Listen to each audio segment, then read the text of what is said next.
Sweet Harry Mary Mother of God and Holy Black Jesus. You're listening to Beer420, Church of the 420, Sundays 4:20 p.m. right here on Spreaker.com. Woo! Warning, adult content. Oh shit, it's Batman! Remember, kids, Beer420 contains strong language, strong sexual language, and the use of alcohol and marijuana. 18 and older.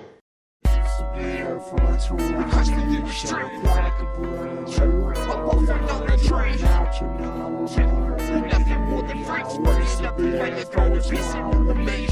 it's the Beer420 show. Crack a brew and roll your dough, not your normal radio. We nothing more than freaks, bringing up the underground and pissing in the mainstream. Punk ass down, it's time for the show, so get your blunts and ready to go.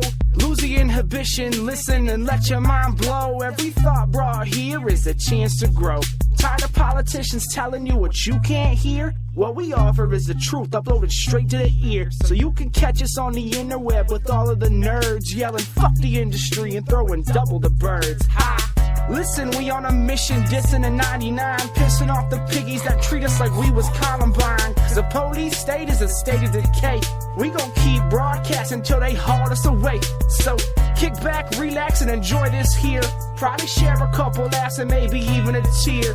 We the suicide saints screaming share the wealth. What's it called? Bam and Cat about to give them some help. Cause it's the Beer420. We crush the industry. Crack a brew and roll. We're puffing on the tree. Not your normal radio. We nothing more than freaks, bringing up the underground and pissing in the mainstream. It's the Beer420. We crush the industry. Crack a brew and roll puffing your on the tree. dough, not your normal radio. We nothing more than freaks, bringing up the underground and pissing in the mainstream. Bam, I am, slam grams through bongs and Trans Am. I ain't got it, but I'll jack your mom's. A blood splat in my palm, and I'm jacking off, laughing while I slap the Pabst top and drink the froth. Make me gag like today's rap. Lil Wayne and Kanye should take a grave nap. Saints take the game back, old school like 8 tracks. We young like 9, but enraged like cage rats. Despite that, we just screaming we needs monies, bitch. We tell you this and laugh about it, hoping that you get the hint. Taking chronic hits and lit up like a summer day. Roll another spliff and drinking all the pain away. You tuned in right now, just sit the fuck down. Crack a beer, roll the dro, turn it up loud. Let's go, 420 on the clock. Blunts, roll, pack plenty, stay blaze, never stop, yeah. It's the Beer420. We crush the industry. Crack a brew and roll. We're puffing on the tree. Not your normal radio. We nothing more than freaks, bringing up the underground and pissing to the mainstream. It's the Beer420. We crush the industry. Crack a brew and roll your dough, not your normal radio. We nothing more than freaks, bringing up the underground and pissing in the mainstream. Well, you're listening to another fine program brought to you by Backhand Studios. Get something to drink, something to smoke, grab a friend, sit down, and don't do a goddamn thing other than plug that thing into your sound device and put it on full blast. Join the chat and the conversation. Yeah, that's what I'm talking about. That's the stuff. I sure am telling me what for. So welcome to Beer420 Web Radio. New time. It's 4 o'clock on a Monday. Snuck in here. 4 something. Almost. Yeah. People are still. Almost 4:20. Yeah. It's almost 4:20. Beer420 Web Radio. And I've got Garrett and Melissa. Yep. Subject to loss. For sure. We are here. Thank you for being here, man. Thank you for being here with us. It's been too long.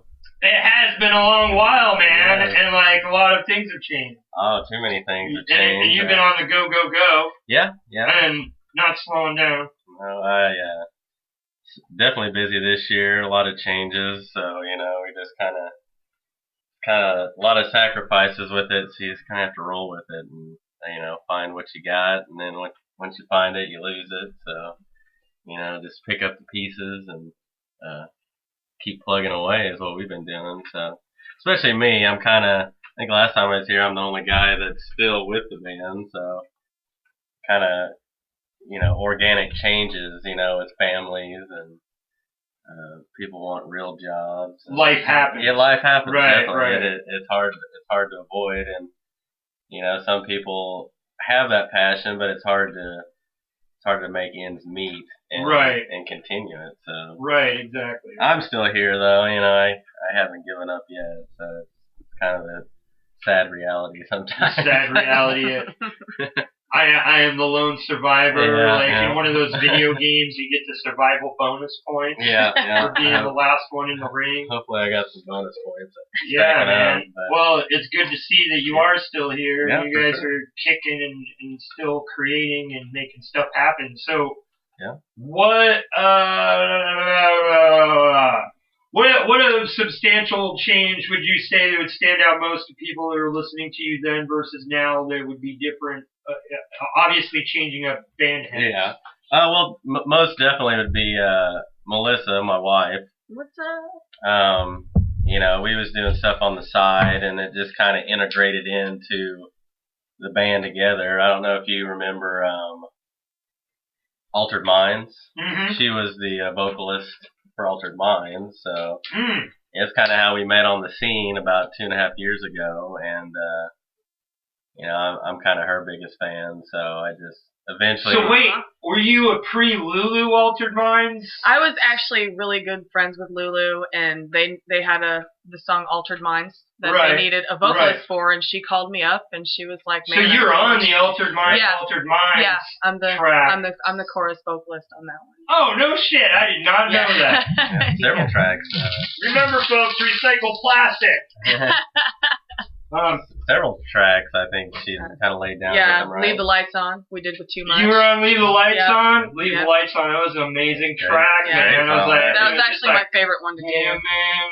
Leave the lights on. Leave the lights on. Don't know when I'll be coming home. Yeah. It was just, dude, it's just like, whoa, dude, that's like the song of an artist right there. Yeah, like, that was. And what's weird is that song rings true to not just like art performers and art singers but also artists, sculptors that are like on site sculpting that are away from it applies to so many damn things. Well, it's just like, dude, this song is like comedians, we all kind of have to go away and hope that hope we got something to come back to.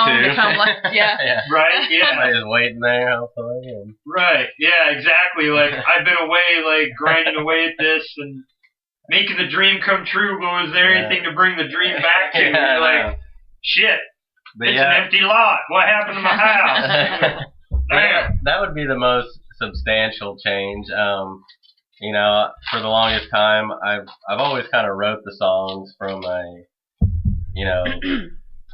from the lowest point, and then let my band kind of bring them up around me. But I never played guitar that much throughout the history of the band, even though I was a songwriter. I didn't play the guitar, so I'm back to guitar. We've got our drummer Vicky. She's 18 and she's been with us since March. She's amazing.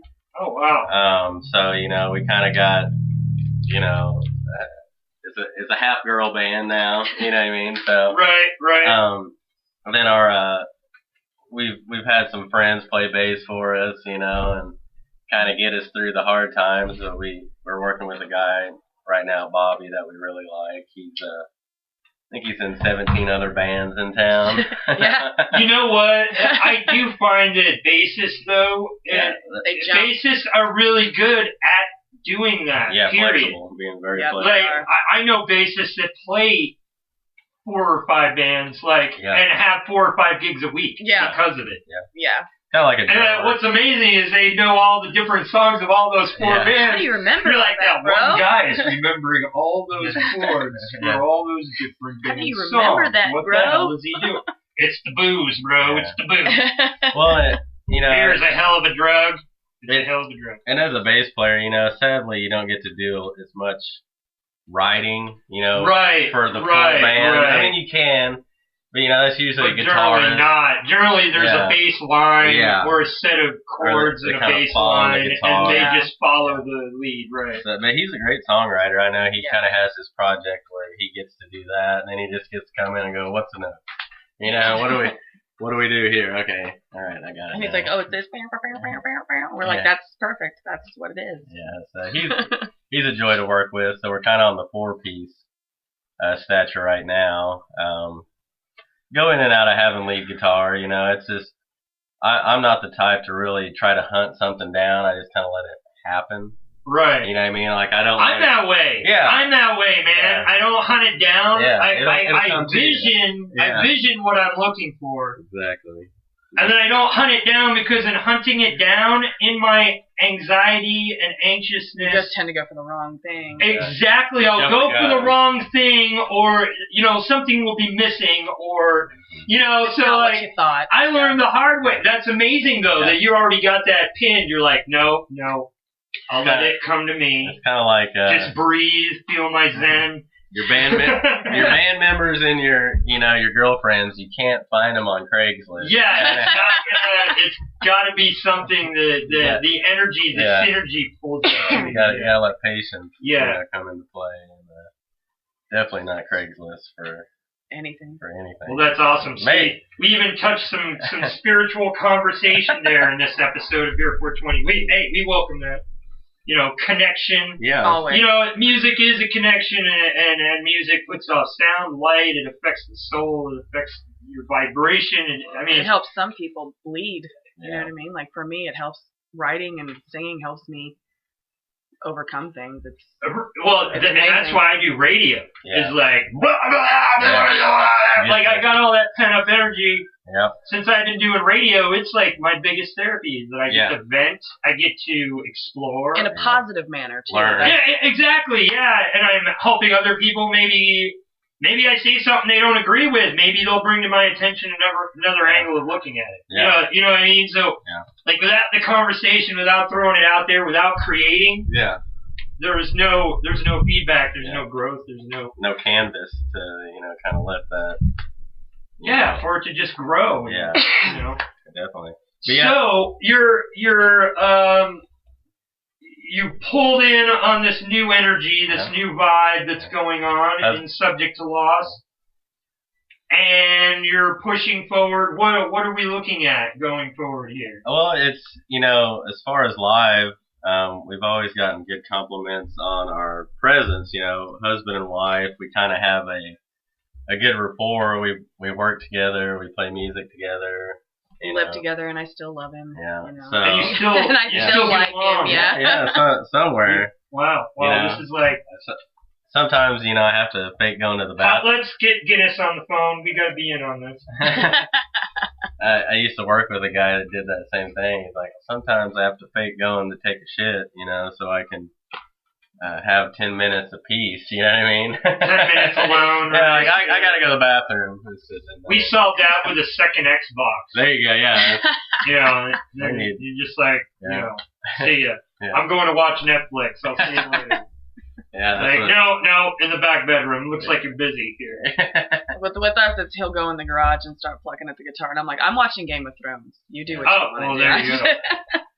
Yeah, I have to come up with something first sometimes. But that's kind of one of the main items. It's a rock duet, male and female, which is, nowadays, it's a lot of women in rock and roll. You know what I mean? There's a lot of bands. There is a lot of upcoming women bands in rock and roll, and you know why that is? Very it's because they can bring sexier better than us guys can. They can. You get what I'm saying? They can bring sexy, Definitely. And it's sometimes it's disappointing. Because they're sexier than me. Well, and that's that the way it's going. Yeah, and it's disappointing because that's what it takes. Kind of disappointing, to sell something and to get, and because guys have done it for so long. I mean, 9 out of 10 bands probably on the radio. Oh yeah, man. When I was a teenager, dude, every teenage guy and girl I knew had metal and rock singer posters or guitarist posters on their bedroom wall. You could have, dude, it was like that was the ambiance. He went into a teenager's room, and it was just like, and oh, look, it's Skid Row, and, you know. You might have Joan Jett in the corner. Yeah, Joan Jett hiding over it. They got Slayer and Metallica posters, and they're all looking down at you like you're a peon. Give us your $1. Yeah. You know? So it's a very welcoming, and, you know, at the same time, it's, you know, it's kind of disturbing for being in a male position. It is, but, you know, it's not a man's world anymore. So, you know, it's kind of with the rest of life, you kind of just adapt, and it's a very good change. It's just like I said, from some points you feel like it's just being like, oh, this is the new thing. Let's just pump it out, and let's find some good looking girl that can't sing, and let's put her behind a rock band. You know? Right. Like they did to the Monkees. Yeah. Was it? Yeah, the Monkees, where they tried to corporations clone the Beatles. Yep. Because the Beatles wouldn't sign into the corporate bullshit. Yeah. So they went, well, fuck you, Beatles. We'll make our own Beatles. Yeah.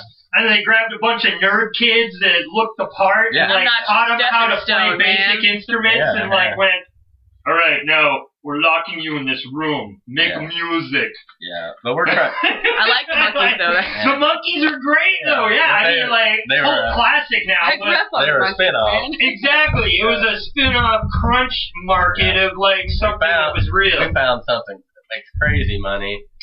Let's find it again, you know. Right, exactly. They're low hanging fruiting. Yeah.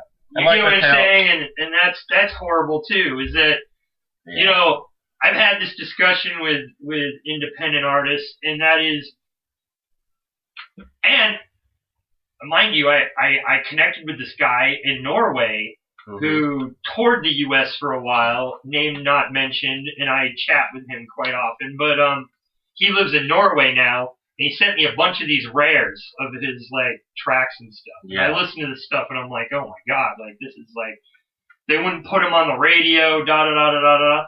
And again, it comes back to that low-hanging fruit thing. Yeah. He didn't fit this cookie-cutter image of what the industry was buying. Yeah. And even though his stuff was, like, high quality, no, it's higher in the tree. They don't want to reach up into the tree and get that. And that's something that's seriously amiss in our art community, is that too much industry music. See what I'm saying? That's low-hanging fruit. Oh, this is good. I'm not saying mainstream music isn't good. Yeah, it's good.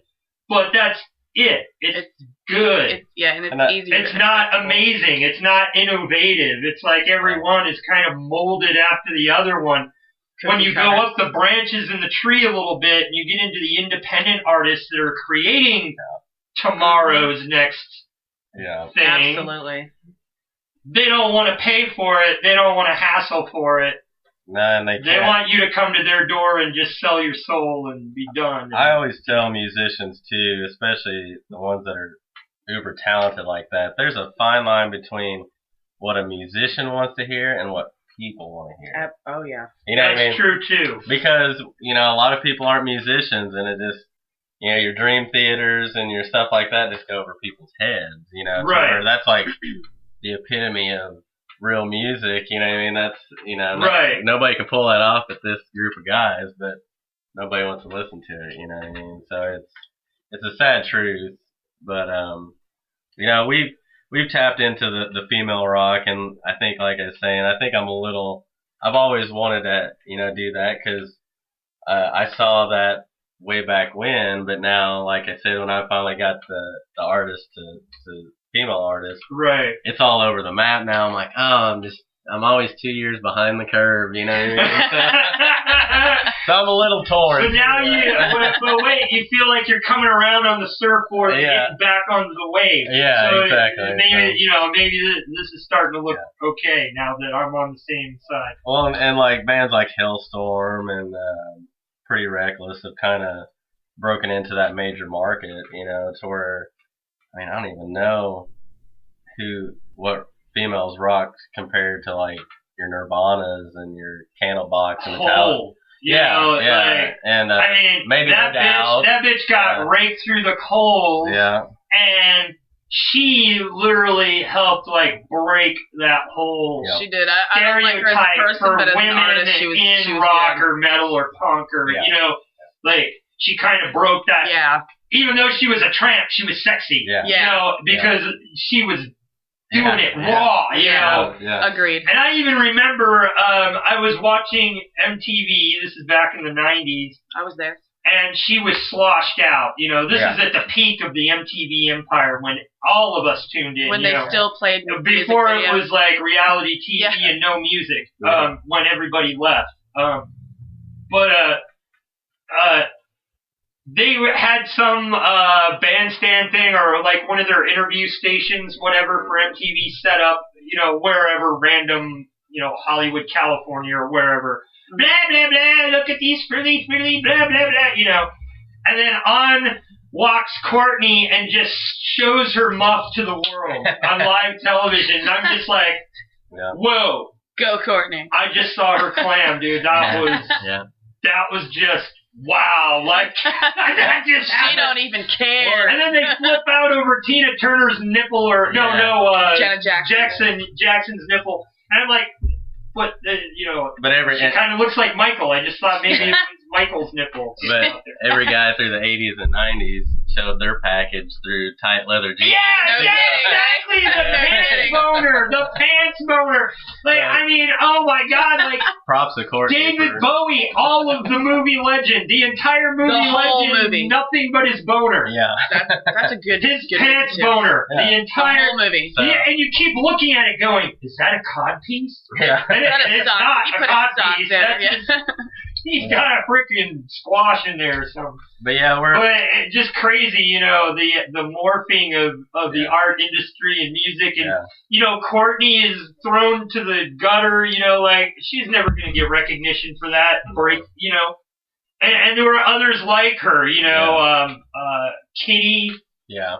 You know. Yeah, I loved Kitty. I mean, there's more obviously, but I'm saying that those were the generations that were like, and they were just so more few and far between, to where today, you know, you see that, especially in metal, you see a lot of girls, you know, doing that screamo and the hardcore, and it's very respectable. And like I said, it's one thing that hasn't been available that's kind of become available.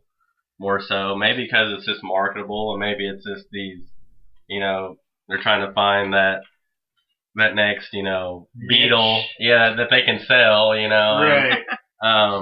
But with us, it's very natural. You know, we've been together for 2.5 years now and married for 5 months. So today, actually. Yeah, oh my God. Wow. Can I say hello to our son? Shout out. Junior, I just want to tell you I love you, boy. Thanks for listening in. What's up, Michael? Be rad, low. They're listening too. Hey, thanks guys for tuning in. Beer420. And man, amazing. So you guys are still on the grind, still doing it. Changed up form a little bit and heading in another direction, which is bigger, badder, better. Yeah. I'm having a blast doing it. So honestly. So there we have that. You know, and I think, you know, with the changes, like I said, most of them were organic. Some of them were, you know, you have your creative differences, and you know, you try things out for the best. You know, even people that, you know, may not have agreed playing with me, it would have been, you know, at least a worthwhile venture for them. You know what I mean? To try something that, you know, looked like it had potential in their mind. You know, everybody plays guitar different. Everybody sings different. Everybody, you know, once you find that certain group, you find that chemistry that can make some cool music. It so, meshes properly. Yeah, it does. So we've got a good unit. Like I said, me and her can kind of sit at home in our spare time and, you know, play the guitar. Work on stuff. Pre-prep kind of before practice. You know, and it absolutely.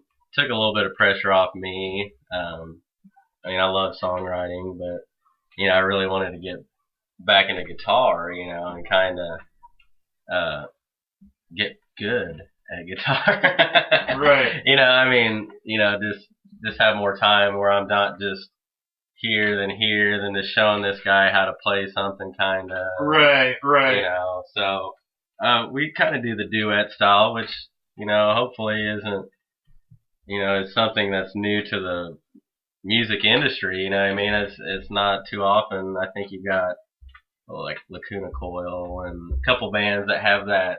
Yeah, it's pretty rare though, where you've got male, female. We've looked it up. It's kind of faded out. You know, nightmare stories though. You know, Sonny and Cher. Yeah. Exactly. And Captain and Tennille, and you know, every one of those are all nightmare endings. I'm not trying to hex you or anything. I'm pretty confident in our relationship with Johnny Cash. So I mean, I'm not trying to hex you or nothing. I'm just saying that I think that may be part of the reason, like people subliminally like, goddamn, I probably.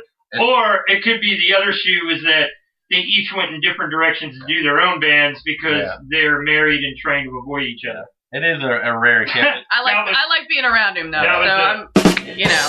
That was the you know, married couples trying to stay away. They both have a band. Finding their 5 minutes. Wait, there was Dolly and more than one of her husbands were both artists that were constantly on the road away from each other. She was married more than once to a man that was on the road while she was on the road. That's more than. So maybe Dolly had a lot of. Well, we already know that she was pretty honest with her life. So yeah, Dolly had some man issues, and it may have been because they're always trying to avoid each other by being on the road. Who hasn't though? But yeah, we've got a good chemistry, and it's worked well for us, and we kind of try to bring that to our music and to the stage, you know, and show kind of a somewhat of a, you know, family atmosphere, you know, that to be an example maybe for other people, you know, that do have issues where it's like, well, if they can deal with each other all the damn time, then surely we can go to your mother-in-law's for dinner. You know, Right. But yeah, it's a good back and forth, or you know, that's what we're trying to work on is dynamic, and figure out who sings what, and who sings where, you know, and have a good interchange with vocal interchanging, but very complimenting to each other, so it's a good sound. You know, that, like I said, we was doing a lot of acoustic stuff on the side, and we really grew through that, and then it just kind of presented itself like, okay, I gotta be the guitarist, and that slide really likes you. I'm just saying. So good. I like to think of them as little souls that are down here spying on us because they like us so much. They're like, you know what? If I could just have... Oh, no. My power to go off. Don't say my power just went off. Oh, yes, I think it did. Let's hope it didn't kill the show. That's awesome.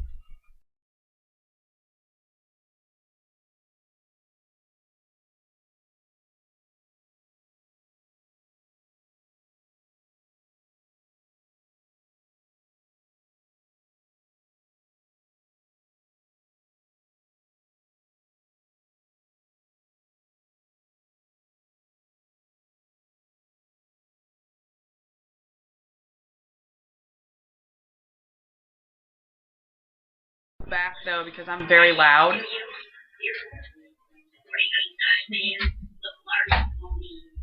My son was super excited that I said hi to him. Hello? And then my friend Brad, he was like, we still here? I don't know. It's weird because it's acting like we're on air. Hold on. I don't know if we're on air or not, and if it's going to stay where we've already been. So. Yep, there it is. Hello? You are. We're on air. Wow. It's right back up where you're. It's playing in there now. Well, we're back. So anyway, that's weird. It's acting like we're on air. This is weird, and I'm hearing myself again through my other thing because I've got our webpage up. Is there an echo in here? Yeah, I have my webpage up and it started auto playing again.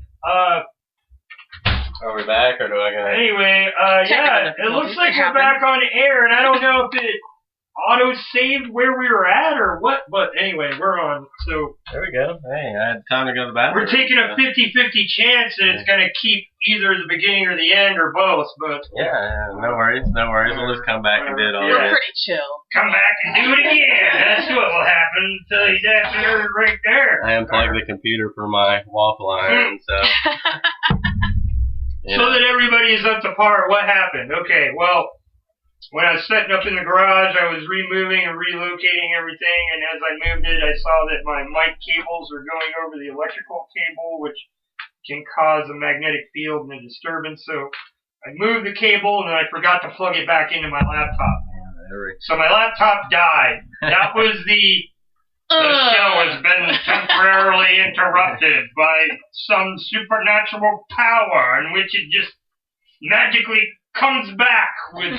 Marketing is going to be... Dude, if that's really happening right now, they've really done a lot on Spreaker. Yeah, that's... If the show can crash like that and they just hold it in a suspended animation... That'd be nice, you know, that's kind of weird. Yeah, right? because it's never had a message come up like It's that before. never... It's usually just gone bloop. Yeah. Well, normally I'd come back and the show would be X'd out, Yeah. like it ended. Yeah. But I come back and the broadcaster and everything. Here, let's play some music and see what happens. Yeah, might as well. Yeah. We'll be right back. We're here with Subject to Loss. Rock on. Some people say optimists, some people say pessimists, some say antagonist. Me, I say 6 and 1/2 dozen or the other. Hey, you might listen to those other stupid shows with their little infomercials like, well, we'll just say talk radio, where they say, buy silver, gold, blah, blah, blah. Don't buy silver, gold, or stockpile worthless paper capital. Grow a garden. Stockpile food. Have a survival kit. It's a long walk to the woods, my friend. If you want to barter and trade after the shit hits the fan, well, the thing you want to stockpile is tobacco, booze, guns, weed, women, antibiotics, and meds. You'll go much further with that shit. You're listening to Beer420. This is Backhand Studios public service announcement. Wake the fuck up!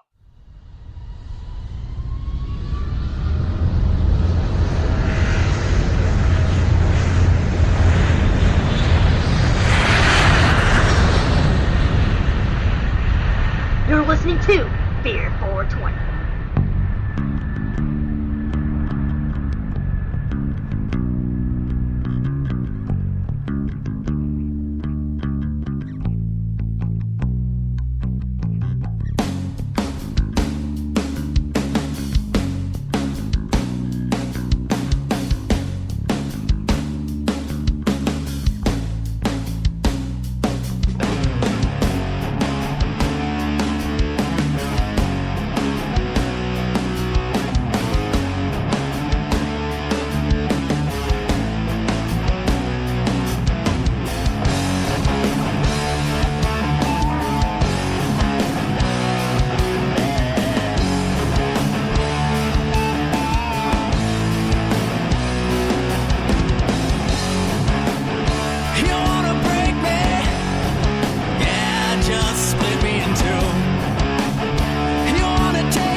You're listening to Beer420. Alright, we got Whitney Diener in the chat. Thanks for being here, Whitney. Yay. What up, Whitney? Yay for a signal. Hey, guys. Yeah, there we go. Hey, See that one of them rural areas, where you might hope the satellite bounces off your neighbor's Chevy pickup truck. You might boost the signal a little bit. dang old generator Yeah, we kicked must off. be back up. My daughter said, "Oh my God, you guys, I love you, literally." We are here. We are here. We are taking over your homes. We cannot be stopped. Wait, we're not Beavis and Butthead, but we are, well, we are here to entertain you. Make you smile in your pants. Yeah. Well, once again, we enjoy the opportunity to come out. Yeah, thanks for having us. You know. Hey, man, I appreciate you guys being here because what artists don't realize is that without you guys sharing, we would not have anything to do, right? Yeah, like, and vice versa. Trying to be like me talking to myself, which I do and we quite a bit on the show. We feel like somebody for once, you know. But hey, if you're not special anywhere else in the world, you're at least special at Beer420, right? That's how that works. Screw you guys! Good old Go man. buy a ticket! Why ain't you got a ticket yet, huh? Don't make me call my cousin Ed, you know. He'll get you your ticket. He'll get it for you. Good old Nav. It's been a while, man. You've been doing this. Pretty cool. I'm glad to see it. Yeah, man. Like 2010, we converted from Beer 30, technically like about halfway through the year. Yeah. Something like that. So it's been about 5 years. Yeah. Yeah. It's pretty crazy. We've hit over 221 artist visits. So some of those numbers are the same people. Yeah. Repeat. Yeah, for sure. Repeat offenders. Yeah, I gotta love those. We're repeat offenders, or I am at least. So. Yeah, you're a multiple repeat offender. Yeah. So I think that was back 2009 or 10. Yeah, that was the early days for you. Right when we were switching over, actually. Yeah. And whoa, was Snatch still my co-host? I think he was. He wasn't there the time we was there. But he was around. That Snatch guy, he was around. He was around. I remember. I think it was just us on the front porch that time. Yeah, that's right. That's right. Yeah. The time before that, though, we were in the basement bivouac. Yeah. With the netting here over our head. Yeah. You just you moved us up to the porch. It was a nice day, so it felt. It felt like we needed to be outside. Plus, we wanted to people watch too. Yeah, we wanted to people watch. It is always fun to people watch in the ghetto. Yeah.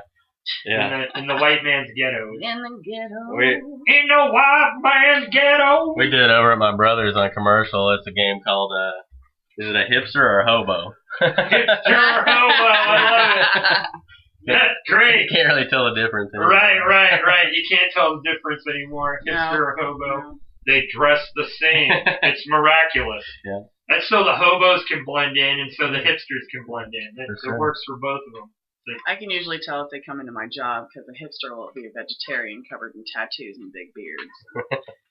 I'm like, yeah. Wow, what a big rugged man you are. Yeah, well, that's what I was just going to say. Salad. Here's your salad. Here's your lentils.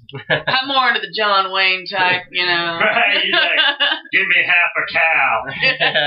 You can only burn it on one side for like a minute. Right, yeah. Well, it's good that we're back.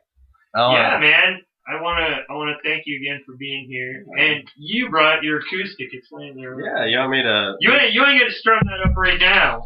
I mean, you can't. You can strum it out right now. If you want, it's up to you. Don't feel pressured. I'm not pressuring. I'm just mentioning that to the listeners because they may not know.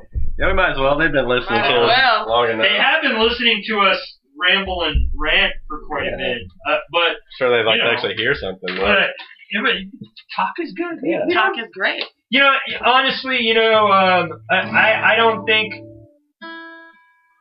return artists to the show are more fun to me in a way because there's less of that officious fan question or let's get to know you.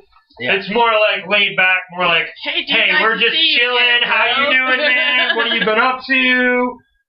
Sweet, what? You gonna play some music for us? Hell yeah, I'm all about that. Let me get my beer refresher. And Lauren Hot Lips, so she can be out here live. Oh, Hot Lips.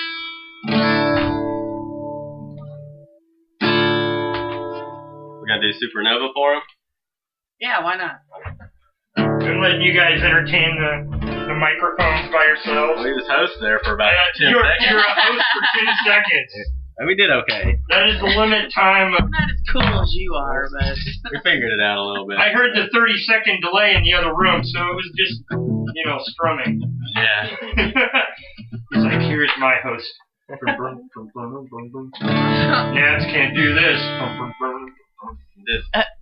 Just get you got a station that's just guitar plucking the whole time. Yeah, it's just like 24-hour guitar plucking. You go A chord? Yeah, one after another, all the way through, and then goes back, starts putting them in combinations.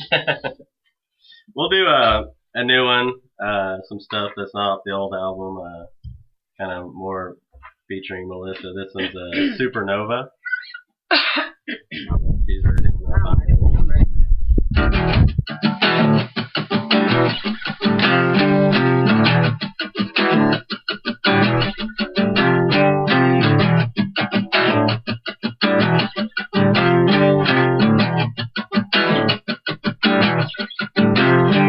Cutting my open just to see the truth. Suffering with the pain just to know that I'm alive. Torturing my soul, is it all that I deserve? But when will I ever learn? Trapped within my own self-pity. Only shadows comfort me. Won't someone come rescue me? Look out, mother, about to explode. To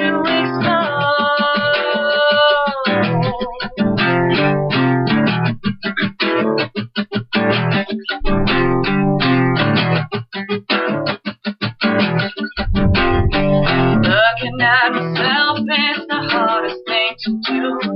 Face to face with the mirror, despising this deja vu. Separating mind from body, looking for a different view. But when will I ever learn? Trapped within my own self-pity. Only shadows comfort me. Won't someone come rescue me? Look out, brothers, about to explode. To explode. Trapped within.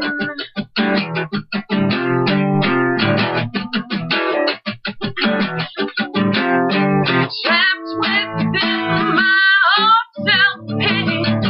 Only shadows comfort me. Won't someone come rescue me? Look out, buckets, about to explode.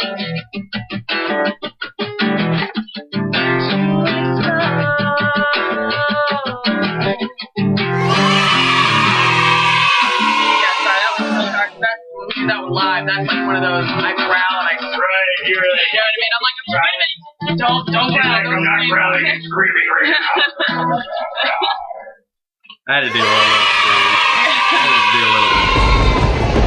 bit. Give me the rolling thunder. There we go. Rolling thunder. That one live is really fun to do because it's loud and it's hard and it's heavy. You're listening to Beer420. With Subject to Loss, right there. That was live. I don't know how good it came through on the other side, but imagine it. Or you can come out tomorrow night. Exactly. Ballroom. Find them at the ballroom. It's $5. Right? 5 or 6. 6 maybe. It's 6 tomorrow at the door. Yep, and we got If you happen to know Subject to Loss, you could have gotten tickets in advance. no, we didn't do tickets on this one. Sometimes we did. Just kind of depends. Door, 6. Okay, so it's $6 for the door. Yeah. And still, that Should be tickets that's a available. drink, man. Yeah, well, and there's a couple drinks actually at the Outland. Gemini Syndrome from Hollywood. They're awesome. Exotype and 9 Electric, and they've got a track featuring the deceased Wayne Static, which is really cool. They kind of in that realm of music, so they're pretty cool guys. So you can't beat it. It's like what, $1.50 a band, you know what I mean? So it's gonna be a crazy show, and it's at the Outland Ballroom. They can't say this on any of their posts and stuff, but all their drinks up there are doubles. Yeah, oh yeah. So if you're of 21 and older, you can get great drink deals up there. I mean, we go up, have 3 or 4 drinks, and we're feeling happy. Yeah. And great acoustic stage. Yeah. Premier rock and roll venue for sure. As far as sound and all that, the acoustics in there are phenomenal. Yeah, so we love it up there. lots of dancing room, thrashing your head. Guys, you go out to these shows, don't if you're not old and are gonna fall apart like myself, or just kind of stand back and let all the young bucks like thrash each other. I can feel that one. Oh my god, that guy hit that guy pretty hard. I went to a show I don't know, it was like in the last month, and it was a hip hop show, but Butcher did a song and used Box from Shadows Collapse on one of the songs. Nice. And it turned into a mosh pit, instantly. Right. And, that's when I'm, thinking of my mortality going, I am much too old for this. And stood back and put my elbows up to let them bounce off of me because I wasn't going to be part of it. Right. And, well, I had that conflict a little while back. I took her oldest, Michael, to the 3 Days Grace show, and he's 15, and he was just like, I want to mosh. I'm ready to mosh. I go, let's just see how it goes, and they can be a little crazy sometimes, but I was kind of protecting him, and I'm on the edge of the pit, and then some guy just shoves me from behind into the pit, and I'm like, no! And you're swimming in the pit. I'm like, no, let me out of the pit. Out of the pit. I'm a protector. I used to just run for the pit. Now I'm keeping people safe in the pit. Yeah. I'm like with the bouncers here. I'm a pit protector. Yeah. So he got a little taste. You kind of have to ease your way into that, because if not, you end up on your back, and then right. I was not expecting this.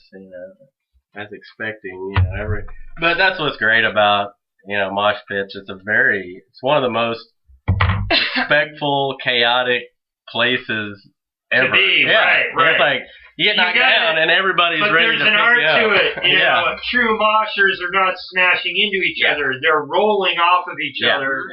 And almost what could be compared to is a tribal dance. Yeah, exactly. It is. And newbies go in there thinking that they're thrashing and punching when they're not. There's actually a form to it of grinding in their gears without smashing each other. Without hurting each other. And to be part of that is just it's crazy that many people can all move chaotically in sync. And it not smash people to bits, And and you probably I was at that point in my life where I was dazed and confused to the whole point of the mosh, and went in there thrashing people and knocked a few people out, and then 4 of them would get up and bash me all at once. And you're like, yeah! You're like, they're kicking you. I went to a Mudvayne concert like that. Oh, no. Only place for love and punches. No, but yeah.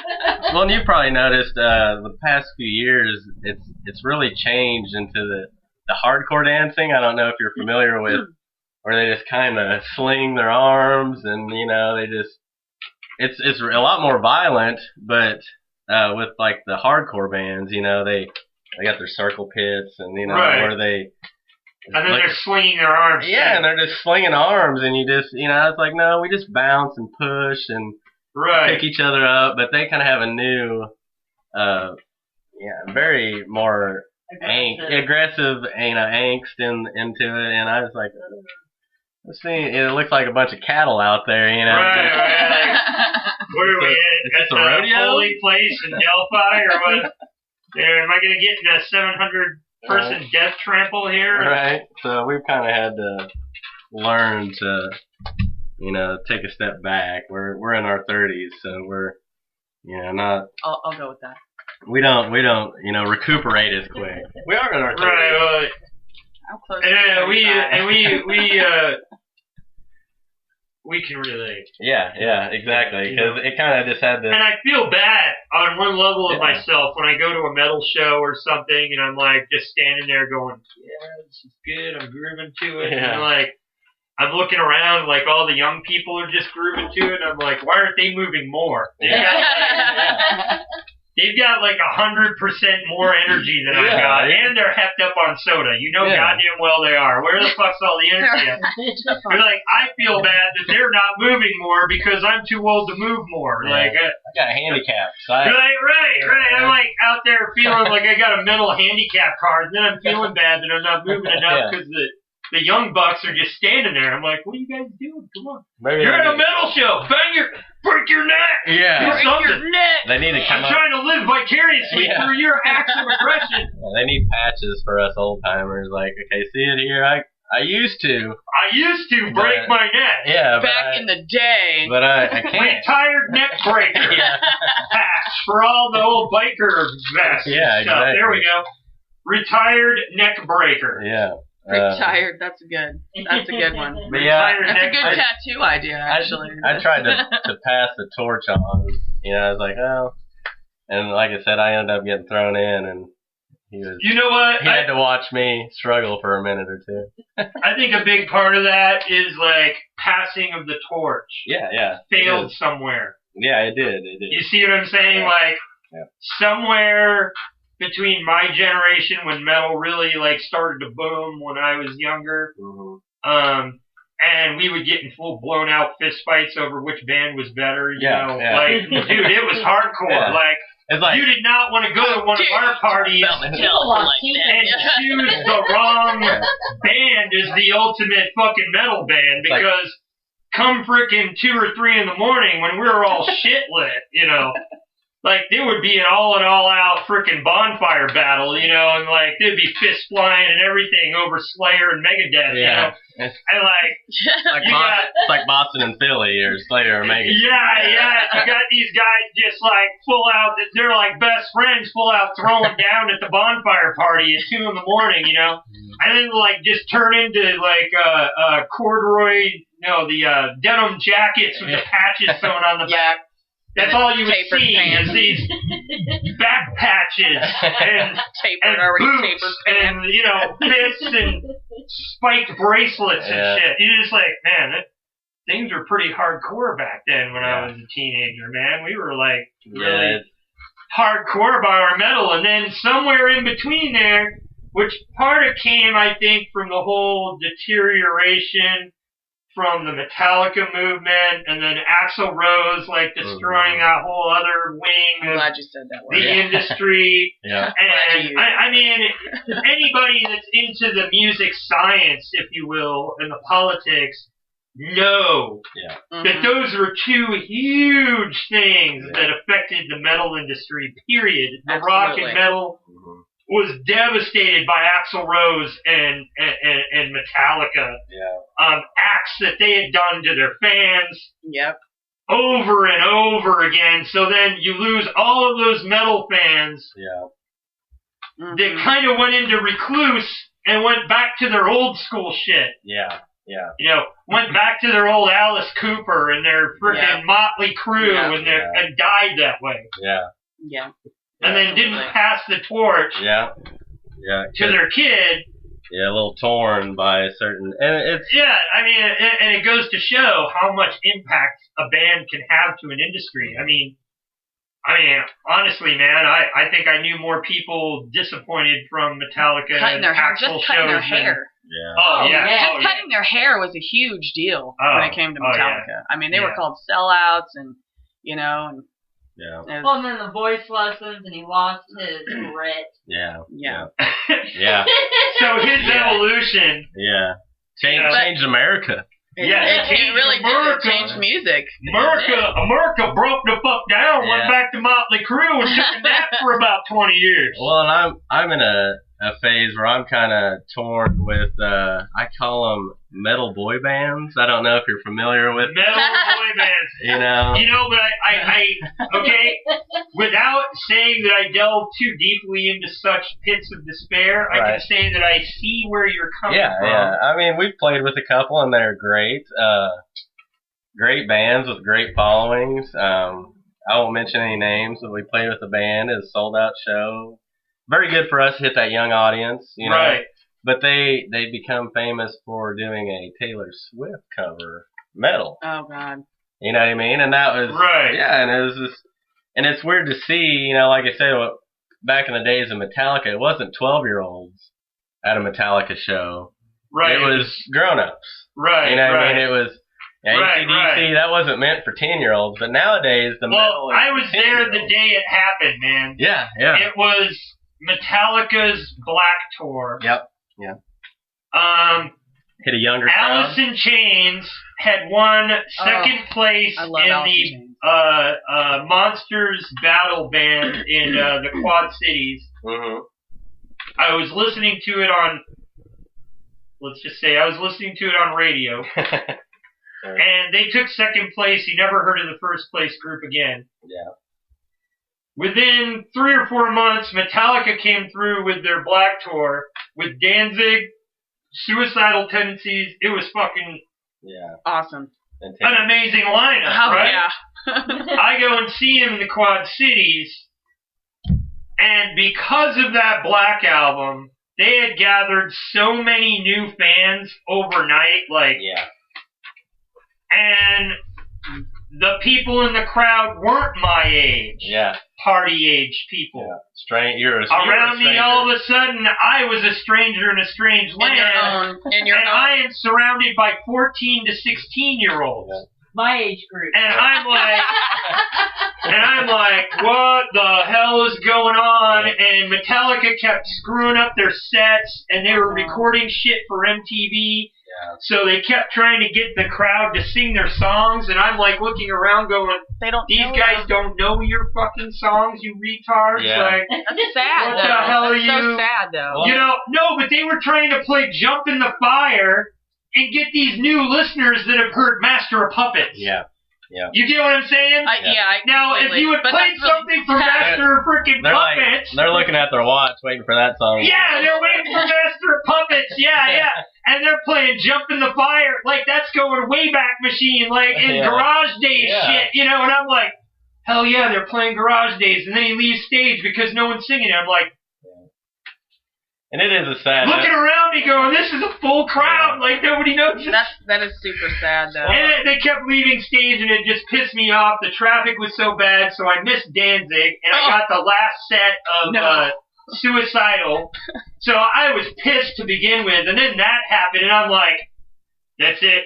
Metallica is dead. It's gone. It's over. It is over. Well, and it's a sad transition. I mean, I've even dealt with it on a 5 to 6 year scale. You lose fans, just the way you lose band members or like sloughing skin. Yeah, it is. And whoa, that's something that maybe a lot of people don't really think about is that you slough fans like skin. Like you get new ones to regenerate and repop. And they don't know about the original band, but they know that that's still a great band that kind of had was what do they say? Music is on a 14-year scale, kind of every 14 years it starts over, kind of. And they went through that, 10, 12 years to where they had to get a whole younger fan base. But a lot of the bands today, they start at that young crowd really likes that metal, not to where it's us older rockers so much, Like the screamo. Yeah, right. And it's nice to play with those bands, but absolutely. Who is the premier Springfield screamer band? Who's the guy that paints his face with the skull? Jared Isaacs. Jared, yeah. Death May Die. Death May Die, yeah. He's good. He is one screaming mofo, dude. That guy can hit some I like screaming. Well, he brought back the Alice Cooper theatrical. Oh, yeah, totally. And he's in role even backstage. That fucking guy would not talk to me for the life of me. Yeah, no. Like, he's just totally in role. He is, whoop. He's like just looked right through me like I was a sheet. I was like, whoa, dude, like this guy is hard fucking core. Like, to give him credit, he's an actor. You know. Oh, see, I didn't know that. Not like in the sense like he does plays, but like Alice Cooper was an actor. It was a theater performance. Mm-hmm. You know what I mean? He went out there and it was a certain show. It was a performance. It wasn't like I'm just a singer and I love singing. I've got this whole, theatrical event happening that appeals to a certain audience, you know what I mean? Because she's signing us thank you over here. Thank you. I'm the good one that doesn't want to interrupt. Flashback. With that, big shout out to the French family in Maine. Christy French, one of my best friends my whole life, grew up around her and all that. And her brother Frank, who's doing well, but I grew up around him, and he was deaf enough that he signed a lot, like just passively, but then could still lip read, and so I was kind of around that growing up. That just made me think of that. I was just trying to be a good wife and not interrupt. Like, whoa, the man talking, you know what I mean? I can say though, dating deaf women is not for the faint of heart. Just saying, when it gets intimate, man, it gets loud. It's like longhorns on the river. Like, anyway, okay. You can't say your name. Can't say your name. You don't know your name unless you've written it down. You got a little notepad. She lip reads your name wrong. Go for a blind girl. Then you can let yourself go. She doesn't know what to expect yet. She knows the volume of her voice. She thinks you're Stu. Your name is Steve. Yeah. She misread your lips. Yeah. That's funny. She gets confused when the marriage license is drawn up and the name Steve is on there, not Stu, and marriage goes to hell. Trust me, this is right. Yeah. I got the Braille edition. Check it out. Right.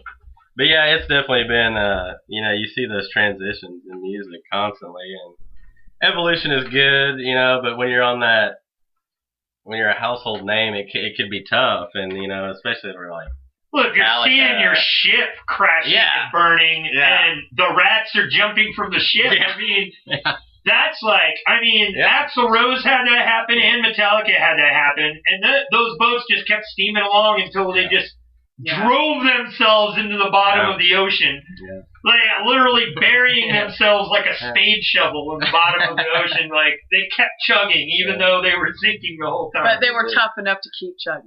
Yeah, I give them that, And I give Metallica their love Metallica. Spring back. They got spring back going on right now. They're doing more shows, and they're more of a biker-esque band than they were before. Oh, yeah. Yep. Which was weird because they had bikers listening to them. They weren't really a biker group. Right. And now they're more like bikers themselves. Yeah. Yep. Exactly. In a group.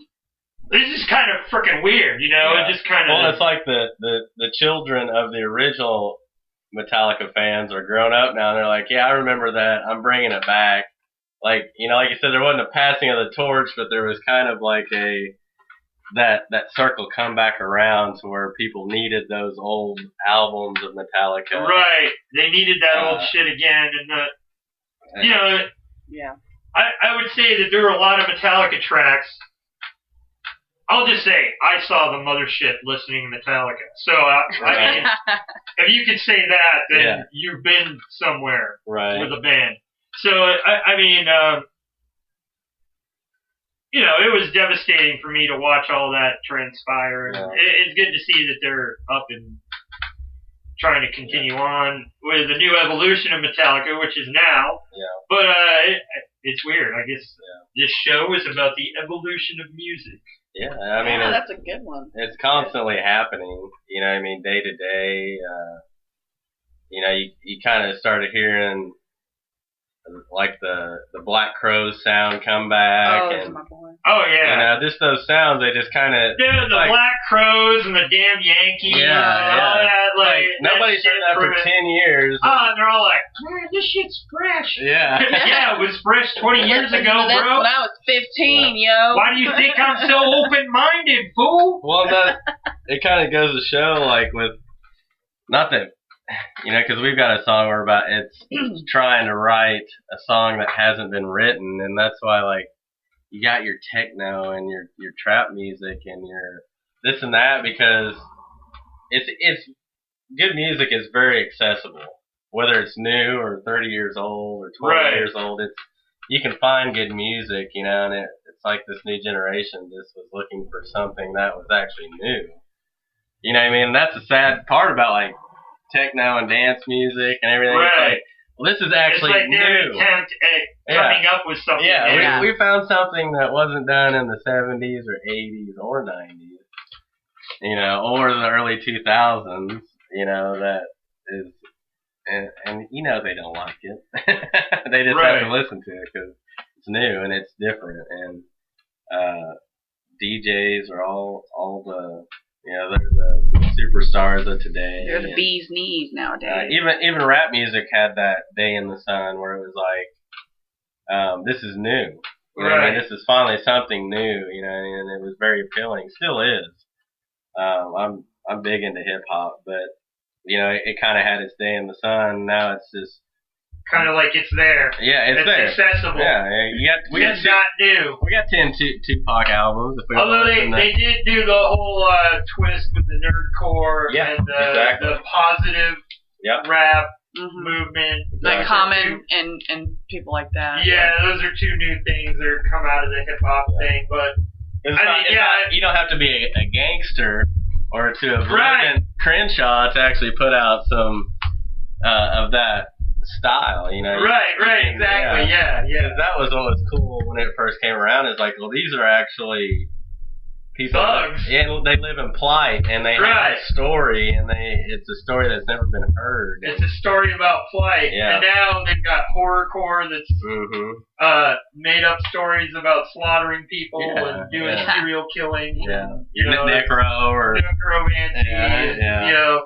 And it's entertaining to the Fangoria people, you know. And it's somewhat new. It's never been touched before. Right. It wasn't really much in the way of horror rap, you know, like serial killer rap or whatever. Well, even like ICP, that was just a great marketing scheme. Oh yeah. You know what I mean? They you know, even Eminem, he goes, well, I sing for dads out there, guys that have been through this, you know, been through divorce and have a kid and angry, you know, a certain crowd that he just really appealed to. You know what I mean? That had never been, you know, you had your Nirvana. Never had a voice. Yeah, you had your Nirvana where you could sing angry stuff, but you didn't have something where it was talking about your individual life. Yeah, you know like I mean? the social economics. Like, that's a lot of Eminem is like the social stigma, the social... Yeah, I grew enigmas up here. that I grew up here. Forced, that are forced on us as people, you know, in every walk of our life. It doesn't matter what you do, you know. Yeah. That there are these social stigmas that are placed, and you know, as a society, of course, we're battling a lot of those things, and we're fighting tooth and nail on both sides of the fence over it. But yeah, exactly, like Eminem, he found that niche of people of like, I'm screaming for the closet queer. Yeah. I'm screaming for the pillhead that's crying every night that he's a pillhead. Yeah. I'm screaming for the guy that got beat up and raped in his ass by his stepfather. By his stepdad, you know. I'm screaming for the, you know, and he did. He took I've got an ex-wife that I hate. Yeah. Like, I'm feeling you, bro. I'm there. You know, like, I got to sing. This is what I got. What do you? And then that person is listening to that going, man, my shit's bad, but this boy's got it real bad.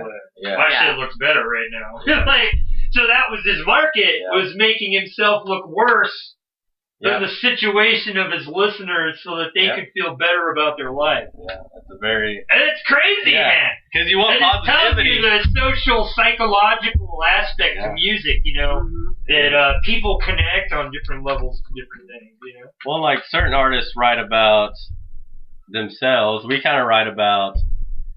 Melissa definitely writes about her past somewhat experience in kind of a, you know, therapeutic way, you know, but there's a lot of artists that you go, man, did that really happen to you? No, that's a story. Right. Because, like, damn, that's crazy. That's chapter 3, book 12. Yeah. Book 12. Yeah, but some people write from, you know, they read a story or they hear a news story and they go, okay, I'm going to write about this person that dealt with their kid being aborted. Right. I mean, it wasn't me, but I'm gonna write a story about this situation from a third party perspective, and it's really hits some people like, whoa, dude, I'm so sorry that happened to you. That didn't happen to me. You know what I mean? Right. La La. Have you heard that song? La La La La La La. In the video, the kid's plugging his ears. A Caged Elephant. Yep. Caged Elephant. I love Caged Elephant. Amazing band, but it's about being abused. Mm-hmm. Whether you're a kid or an adult or a teenager or a grown person in a relationship or a mom, a dad, you know, that's the thing. Is that in that video and in that music and in those lyrics, they teach you that abuse is universal. Mm-hmm.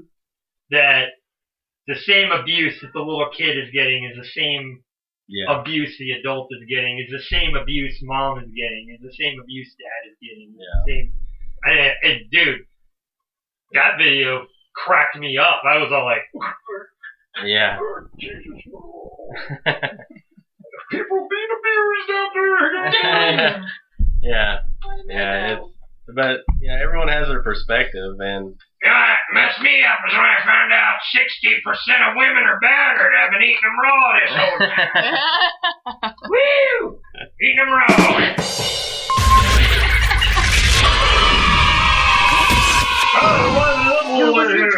There we go. But yeah, living it up. You know, we enjoy doing the live music thing. It's kind of our niche, because like I said, it shows our passion. You know, it's because it's hard to portray it through music sometimes, and people change, your ideas change. You know, I mean, Eminem can't keep screaming about his ex-wife forever. Right. You know, when are you gonna get over to Eminem? You got $80 million. He has, actually. Then he has. He's got a bunch of new stuff, and I really liked his Rap God one, where he makes fun of every type of rap genre there is, and he does it all. In one. Yeah. He's like, I want me to do this, how to do this. I'm going to do that, how to do that. He does it all. Like, he does the trap, he does the hip hop, he does the horrorcore shit, he does it like all in one, and then mocks it all with Max Headroom. I'm like, dude, that's great. This guy is a freaking riot. He's a creative genius. Yeah. And he evolved, you know. Yeah. He just, you know, and he did take a break, and he took care of his family and all that, and you know. So, you know, it's like, without the evolution, man, we become stagnant and don't really go anywhere, you know. And it's tough for fans to get it. It really is. I'm a big Shinedown fan, and I just got their new album, and 3 days into it, I'm like, I don't know if I like this. And after about day 4 or 5, I'm like, I love it. I'm back on track. Right, it had to take you time to readjust to a new sound. And same with you, probably like with Master of Puppets. It's like, and all these people just know this album, and there was 4 or 5 albums before it, and you know, you're just kind of torn. Like, I'm old school, and it doesn't even matter anymore, you know. Right. No, I was standing there like a burnt redneck. Stop, dude, going. What the hell's wrong with these young boys? Metallica. What the hell are you doing at my Metallica concert? You little pipsqueak. This is mine. You don't know what jumping the fire is? I'm about to light you on fire right here. I got freaking Zippo in my pocket. We don't take kindly to folks who don't take kindly. Yeah, I'm from the generation where you didn't make bets with your Zippo. You could lose a finger. That was from watching Creepshow. You know, like, we live by rules, man. Right. You didn't go to a concert when you didn't know what the fuck was going on. For sure. Absolutely. Pardon my fucking French. But no, seriously, yeah, man, the evolution, it keeps everything moving and non-stagnant, and it helps, like you're saying, generations want something new to grab onto. Yeah. I go back and I listen to Alice Cooper, which was like, he was the son of Satan to the adults when I was a kid. Right. And I went back and listened to him present day and went, wow, this is some of the most sophomoric rock I've ever heard in my life. Yeah. It's sophomoric, like melodic, low melody lines, no harsh lyrics really, just whimsical lyrics that played on words. Yeah. I mean, I'm Your Gun. I always reference that song, and it's like, yeah, he's saying lewd stuff, but he's saying it in such a way that it's not even lewd, like, this might as well be like Kitty Daycare or Captain Kangaroo. I mean, it's literally like, this is like the Looney Tunes, where there's adult content hidden in between the lines. Yeah. You get what I'm saying? So, like, when our adult parents were listening to that stuff, they were hearing stuff that I wasn't hearing because I didn't know the reference. Exactly, because you weren't the adult at the time. See what I'm saying? Yeah. Like, I grew up. So then going back and listening, I'm like, this is some of the cheesiest sex references I've ever heard in my life. And then, like, just imagining back to my parents and what they were thinking was like, oh my God, he's involved in orgies. Yeah. You're like, no, that wasn't happening. No. Well, I don't know if it was shock, because some people live on shock value, but I grew up, rap was even getting to the point and stuff like that, where there was a song, it's called Dead Body Disposal, and it was, and like comparing that to AC/DC and, the stuff that was the original devil music, it's like, whoa, this stuff is just straight up criminal. It's just straight up, there's no read between the lines, there's no read between the lines. I'm going to have to look this up. Yeah, it's funny stuff though, but it's also got that shock value. Even ICP had that shock value. Right. Like, whoa, I've never even heard anything like this, like, where is this coming from? But well, and they were also one of the first musician type groups to put skits in their in their audio. Yeah. Like, it was like again a variety show. Yeah. A gutter variety show. They were which is what I've decided Beer420 is a gutter variety show. There you go. But yeah, they did the skits, they had music, they had situational conversations, and the one guy that was constantly calling and harassing Jay, they put those clips in over and over, like some dude that kept prank calling him, which was probably one Twisted to begin with, they just had all this junk all meshed into their CDs, and everyone was like that. It was like, you got the music, you got the little comedy skits and segues, and Snoop Dogg was like that. Yeah. You got the little segues in Snoop Dogg. Yeah, you do. Does that not seem weird that all of a sudden Snoop Dogg and ICP had a junction at one point when they were both basically delivering the same type of gutter variety show? Yeah. Is that not weird? Yeah. Like now when I'm starting to think about this, just in the last 24 hours about the variety show thing. It's like the Crank Yankers or Jerky Boys, on a CD, you know what I mean? Yeah, exactly, a little bit of, variety, and we've looked for it too. I mean, it's hard to find, what can you do to stand apart? What can you be?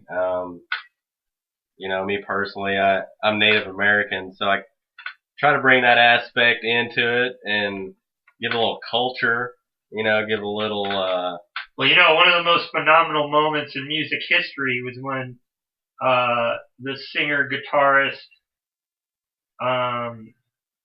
was the lead singer was a black guy with dreadlocks in Cult of Personality. Yeah. Which was like a huge frickin' hit, and just because they're like, it's a black guy with a guitar singing, So I'm okay. Has nobody ever heard of Memphis? I don't know what the fuck you people are like. Like all of a sudden it's like a phenomenon, you know. But it was on MTV, so it just like whoa, you know, nobody had seen that, you know. And you add a little something different, you know. Yeah. Absolutely. So you could do a music video where you do like an Indian backdrop behind you while you're pulling a political issue with her lyrics in the video. For sure. And then you can have your hair blowing in the wind. There you go. And maybe one of those CGI eagles or something coming down over the... Well, that's a good idea, actually. That's a great idea. Wow, that sounds like a great stage. And when I was young, man, I was like, man, one day I'm going to be in a death metal band, you know, when I was younger, you know. And I worked out the whole thing, and the band's name was going to be Metal Web because we're all trapped in a web, and it's metal, and it's going to kill you and grind you up. And, like, I wrote all these lyrics for songs, and I published it in a book called The Book of Dark Poetry, but I wrote all these songs for it and all this, but the whole theme was like, you know, what another moment. Again, it's kind of like branding almost, or like putting something on yourself. Pink Floyd, where Pink is up there and he's the dictator and he's got all those fuckers with the hammers on their arms and they're all like, you know, and he's like, you in the spotlight, you don't look right to me, you know, and I'm like, okay, if I can take that and pull it to metal. Yeah. We're there. We will be. So my whole idea was that at the beginning of the show, everybody comes in, you know, and they're waiting for the curtains to come up. And the first thing that happens is I have all these stormtroopers of death that are like dressed in my own battle gear come down and they push their way through the crowd. And we even have some like actors in the crowd that they beat up, you know, and drag off and shit. Like, and they come down and then they just with riot shields like protect the front of the stage, you know, and then people would come in with this. That'd be people awesome. would eat that shit up, dude. Absolutely. You know goddamn well they would. They would eat that shit up. They would. They'd be like, "We're the Roswell stuff!" You know, like people definitely get a mosh going. Man, shit's about to go down. You know, they got all those big riot shields to mosh against. It'd be epic, man. It would. Like have big emblems on the shields, whatever my emblem. I was thinking, well. But, well, it's like GWAR. People don't go to GWAR to listen to the music necessarily. Oh, no, exactly. They want to see the show. GWAR music comes after GWAR. Yeah. Like, you do GWAR, and then you listen to the music. It's kind of the same idea. But yeah, it's definitely a, you know, something to see. Not that I'd necessarily So no riot shield bashing for you guys. Maybe. We might go there. We might see like Metalocalypse, you know, they're like, see how much death count they can get each show. Yeah. Like, we have so many fans, we're now collecting death counts.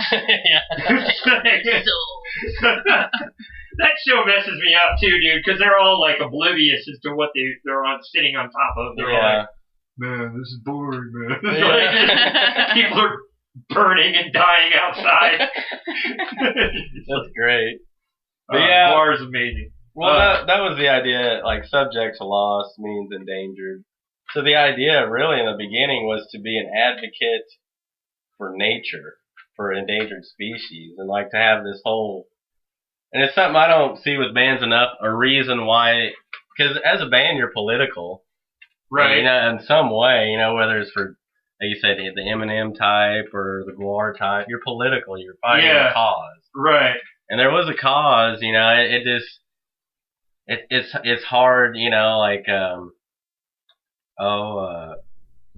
can't even think of her name now. The woman that lived with the chimps, and she wrote all the books about it, you know. And that was one of the catalysts for why I wanted to do it. Was somebody that was into saving something, you know, and this band had a reason, you know. If you go, it was like sacrificing themselves. Yes, exactly. To save something. Yeah, else, and that was the idea in the beginning. It was hard to find that following and the people to incorporate that following, but we've kind of found more people like-minded, and that's the idea with this band, was to be an advocate for endangered species, you know, and to be Like, I'll show you and give you one of Well, our... you could still do that. You guys could pick up some group that does legitimate shit and like start throwing them on your flyers for free as a way of... And like, know, even with our shirts, I've finally gotten to the point where I can incorporate it more there. That way, maybe that movement would start. Like our new shirt, I'll show you. It's got a buffalo on it. You know. Oh, nice. You know, and like I said, it's a cool shirt. Subject to loss means you're endangered. You're always lost. You know what I mean? Even the dodo bird was one I really wanted to incorporate because it's a great. Dude, that's a great idea. You could just have subject to loss and like an image above it. Dodo bird. Yeah, man. The woolly the mammoth. The woolly mammoth, saber-tooth, cougar. Creatures are actually alive during our era, but we made them. We killed them, Exactly. So out of fear and prejudice. And kind of the voice of the voiceless too. You know, I mean, even like people like me and her, you know, and you, you know, it's we're an endangered species, you know, this little guy, you know, that's being smashed out by we're the other 1%. Yeah, exactly. We're the other 1%. There's 1% money controllers on this side of the wall. Yeah. Then you have the mass of the people in the middle. Yep. And they're all in different groups, all fighting on different levels for different sides. Yeah. And then we're all on the other side of the wall in another 1%. Yeah.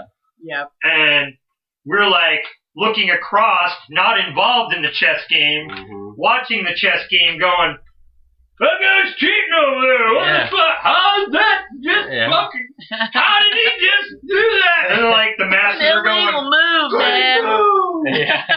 You're like, Jesus, they all just said great move. We're never going to get that move question now. What the hell? Well, I even saw it on the... like, even on the way down here, you see it, in the corporate world, like, what is it? Bear's Grocery, that little gas station. And that come and go moved across the street, and they're closed down. Bear's is gone. You know, it's just, everyone's an endangered person almost at some point or another, you know, whether it's how they feel or who they are or how they act, you know what I mean? And it's kind of crazy. So that was the idea throughout this whole thing, was to be kind of an advocate for people, for animals, for nature, for, the whole Native American standpoint too, which, most people give me a hard time for, but it's a lot. That's why you just washed off the backdrop and the floating eagle. It's all like, yeah, that's great. You should see the look he was giving me, like, great visual, man. What's sad I can hear the screaming of the eagle. What's sad for me is it's over my ability a lot of times to portray that message and actually get it across. And not be kind of like your Rage Against the Machine. It's like, I'm not going to sing a song about Custer's Last Stand, technically, but, I want to bring light. I want to bring light to a certain, situation that does happen in this country. The reservation is a third world country.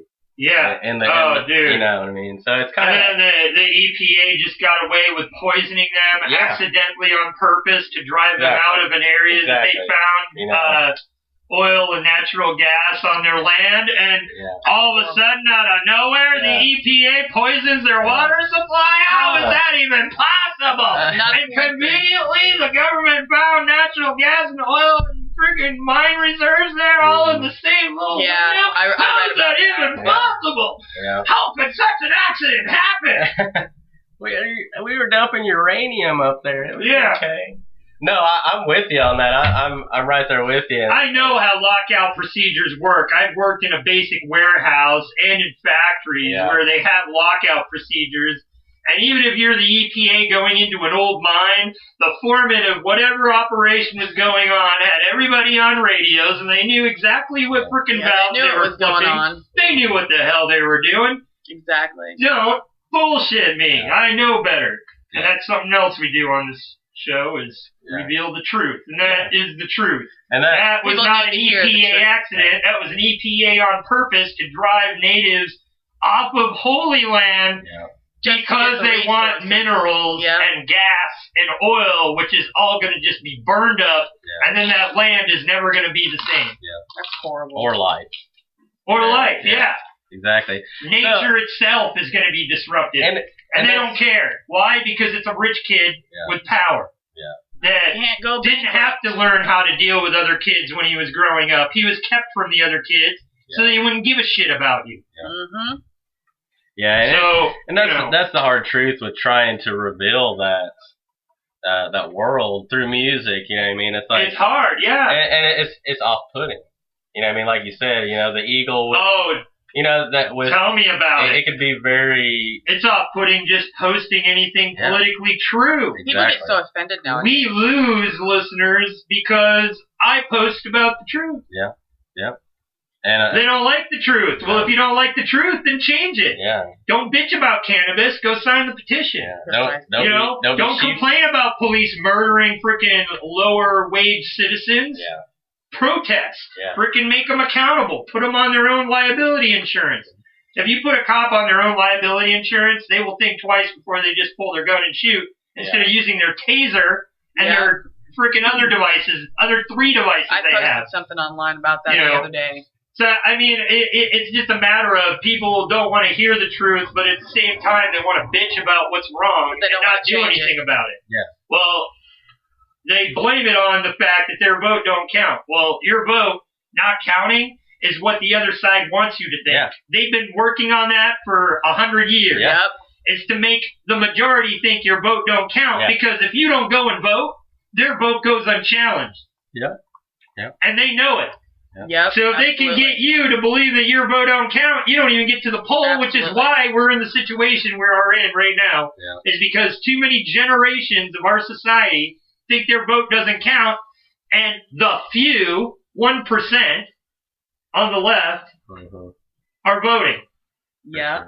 And the few of the 1% on the right are voting. Yeah. And then in the middle, a few of you are voting. The majority are not voting. Therefore, a very small percent, about 3 to 4% of the population, is making our fascist laws. Yeah. Yep. Okay, I do not call a country a free enterprise where I got to pay permits, fees, regulations, reconstruction site requirements in the $500,000 to millions of dollars. And I know local people right here in Springfield this has happened to, in order to open a bar or a venue. Or even a freaking merchant shop. Yeah. It's ridiculous. That's not free enterprise. No, it's not. That, my friend, is mob mentality. Yeah. Pay us or you don't open anything. Yeah. It's bullying. Open something without paying us, then we'll arrest you for breaking the law. No. Free enterprise is, I decide I want to sell lemonade. I go out to the corner here, sell lemonade, and if my sales hit a certain level, I start paying taxes on it. Yeah, little kids can't even do that anymore. I know. Is that not crazy? And back in the 80s, when I was growing up, that was a normal thing. Kids are getting harassed for selling lemonade. And it's just something for fun for them.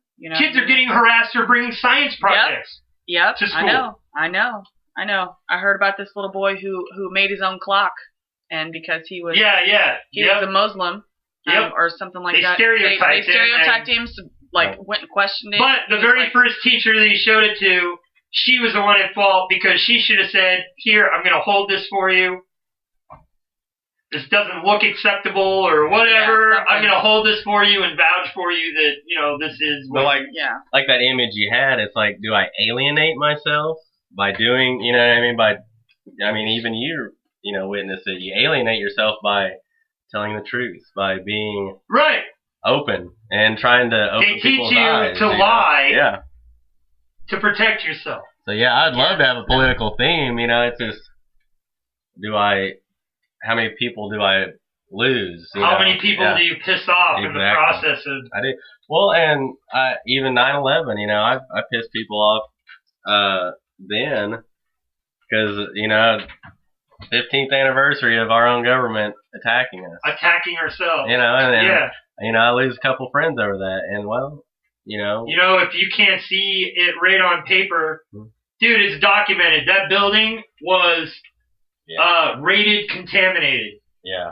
they had found asbestos in the construction of that building when it was built, and they told the owner that he was going to have to renovate that entire building. He renovated it. Oh, yeah, he renovated it all right with the other 2 buildings on the block. And then on top of this, gas doesn't melt steel. I don't care how hot you get it. It's not going to melt steel. Steel will be there. The wood, everything else will be burned and gone. But steel does not melt under any kind of fuel. If you don't believe me, here. You can get diesel. You can get diesel.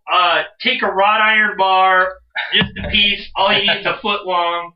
Yeah. Pour some fucking diesel on it and light it up, and tell me if it does anything but smolder it and smudge it with black smolder marks. It's not gonna melt steel. I'm sorry. Like you said with that, I'm right there with you. But it's like when I think about it, I'm torn. Because do I just need to write songs about people, or do I need to write songs about reality, or where do I draw the line with the listener?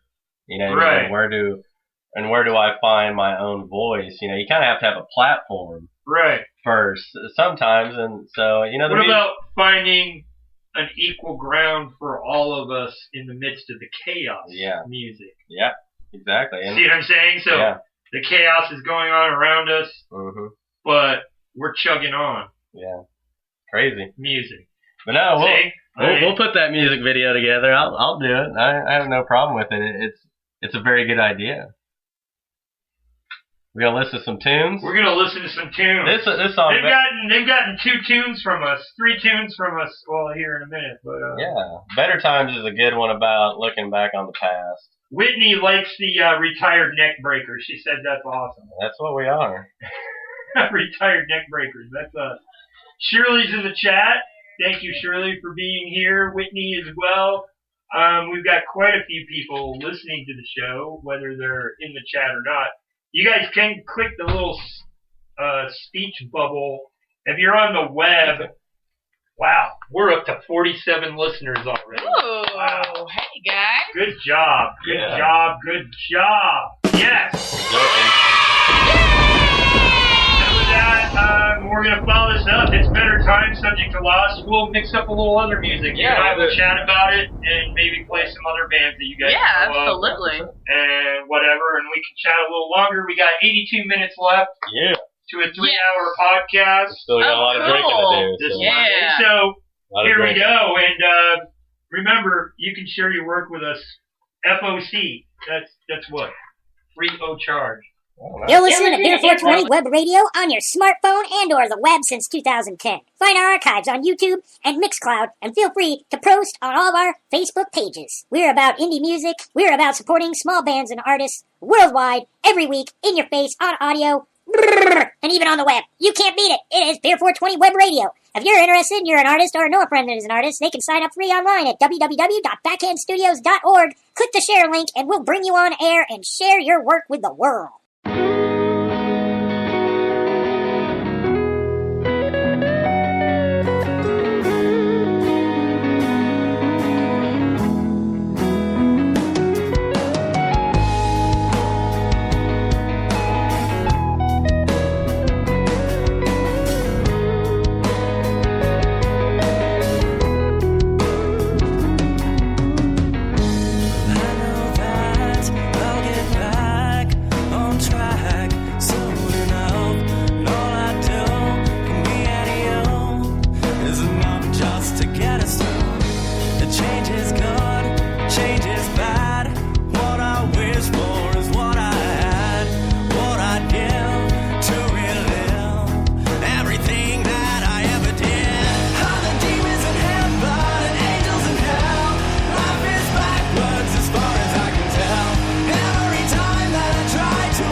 I can tell. Every time that I try to unwind, I got shivers up and down my spine. So I climb just to find what it was that I left behind. I'll be fine, the past that's mine. It reminds me of a better time. Of a better time.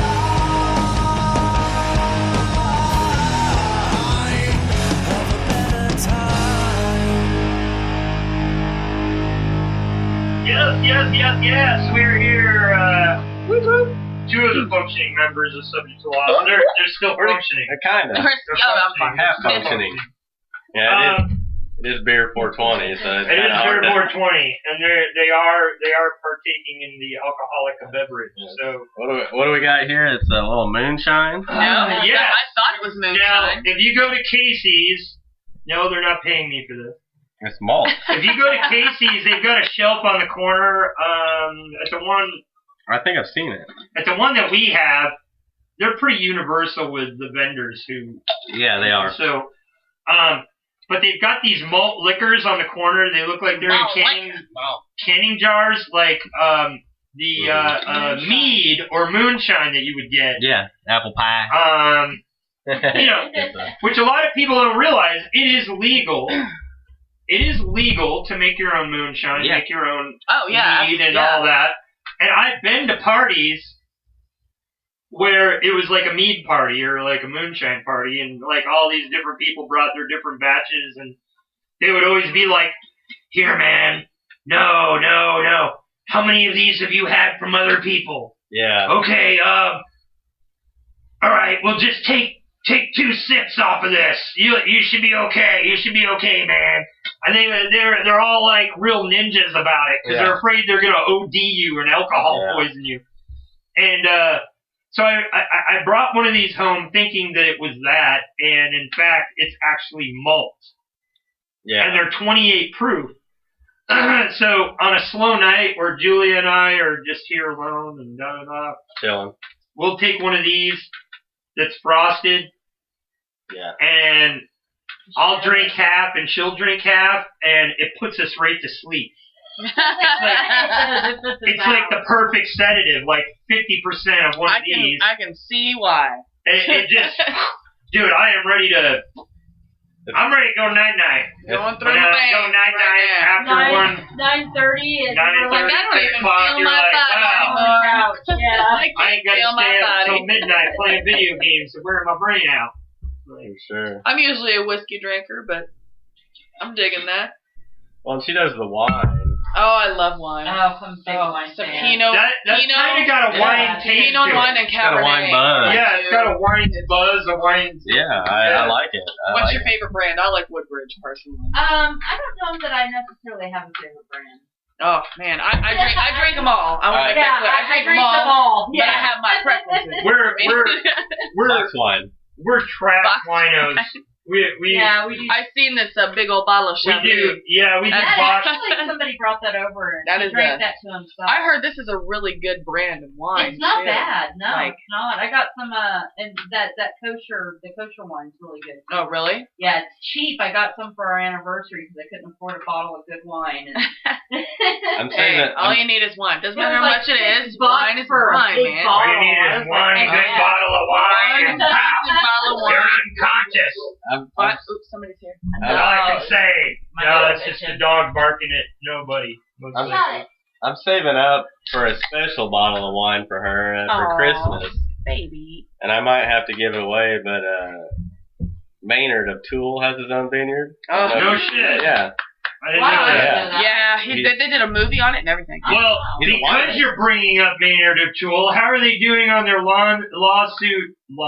They got. How are they doing on their lawsuit situation? They actually finished it. They're done. They did. Yeah. So did they come to a conclusion with the artist, and he worked things out with them, or did it go bitter? 7 shirts and a hoodie, every album ×2. Oh my goodness! What was it? Huge It was over. over. Huge Tool fan. Marketing company, or what was it over? The artist that did all their Oh yeah, that's it was over Alex the Gray? artists who did their covers. Alex Gray, he's awesome. Yeah. Which you would think that he was friends with them, and they would have worked something out off the record. That's what they claim to have stalled their creativity. Hey, come out here. Get out here. Come on, puppy, sit down. Come out here, sit down. Baby. They claim that to have stalled their creativity, and until that lawsuit was done, Maynard couldn't really start with a new album. Right, with anything. Yeah, well, I seen an article about I was gonna write him and go, I will do your album art free. Yeah. Just put my Fiverr link in there somewhere. But that was what it was about, is that there was no reference to him. He wasn't getting the credit for But, you know, that's the thing, though. I do commercial art. I'm self-employed at the moment. That's all my income is. So, this is kind of a weird topic for me because this is, you know, it's kind of right up your alley. Right. Now, I do a lot of releases on material, and I'm in 4 or 5 children's books that are being published as we speak. So cool. It's like, just the fact that they put my name in the book, they don't pay the added royalties. Yeah. See, I'm getting exposure from other people that'll read and go, oh, what? I love this book, and I can have a drawing done by the guy that drew it for her.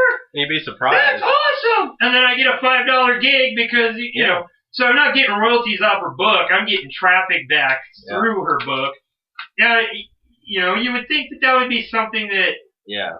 But then if you look at commercials, if you look at different advertising, I do 2-minute videos for companies and stuff. Right. That's where the bulk of my money comes from. And my name's not anywhere on any of that. Mm-hmm. They pay a commercial release fee if they're using it in big advertisements, whatever. It's like $15. And then they pay $100-something for the video. It's like 2 minutes long. Takes me 8 hours to make. Right. And my name's not on there. You get what I'm saying? Like, they bought you out. Yeah, kind of to an extent. Yeah. But you see that in commercials. You don't see, this commercial was created by Bob, the commercial maker. Daryl. You get what I'm saying? Yeah. And then if you look at albums and album covers, you don't ever see that on there either. Yeah. So that's why it's shocking to me that this even came to light with them, because they're very supportive. There's gotta be slews of artists in this same situation that, you know, you get what I'm saying? Like, there's tons of art out there that does not have the contributing artist, like, on the art. Anywhere. It's a sad truth, too, because, you know, I feel for that artist because, you know, even somebody that paints something, draws something, you know, that's a lot of time, a lot of effort. You know what I mean? And they don't get to get paid all the time, multiple times. You know, sometimes they got those royalties where every time something sells, they get some money, and it builds up into an escrow, and then once it builds so much money, they get a check. Because most of you artists are bought out for your work. Right. So your work is no longer yours. Right. They're like, here, I'm paying you $50. Okay, now I'm going to go make $1 million. See you later. Or I may make nothing. But they have the ability. They have the ability to make millions. Yeah, and they have the ability to take that loss. Right. You know, I've always wanted to incorporate, you know, I've always encouraged authors and painters to come set up booths at our shows, because we have the ability to sell that same piece of art as many times as we want for $1. You know, a song, you know, we can keep selling that song. Right. And we don't do that well. But, you know what I mean? We have the ability to keep pushing our art and keep pushing it. And not every artist has that platform or that ability to keep pushing their art. Keep pushing their stuff. You know, you kind of just have to go, okay, I have this one option I can take. They're going to give me X amount. They own it, and I don't get any credit for it. Right. You know what I mean? Same with like that guy with Tool. You know, it's like, and it's tough because as an artist, you need your livelihood to continue and to be represented, you know, in that scale, because it is crazy how many deals you might get out of that publishing credit or whatever, you know what I mean, that you're an artist on that book. Right.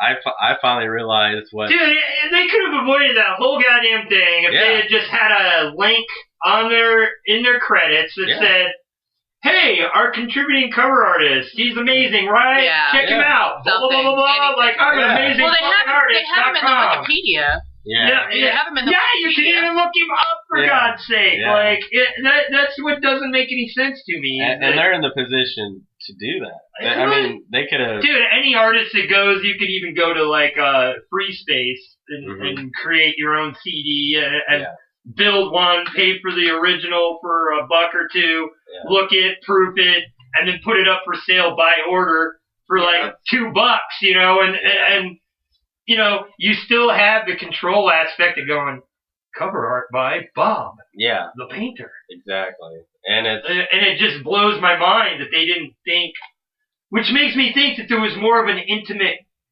relationship there. That somehow just went south.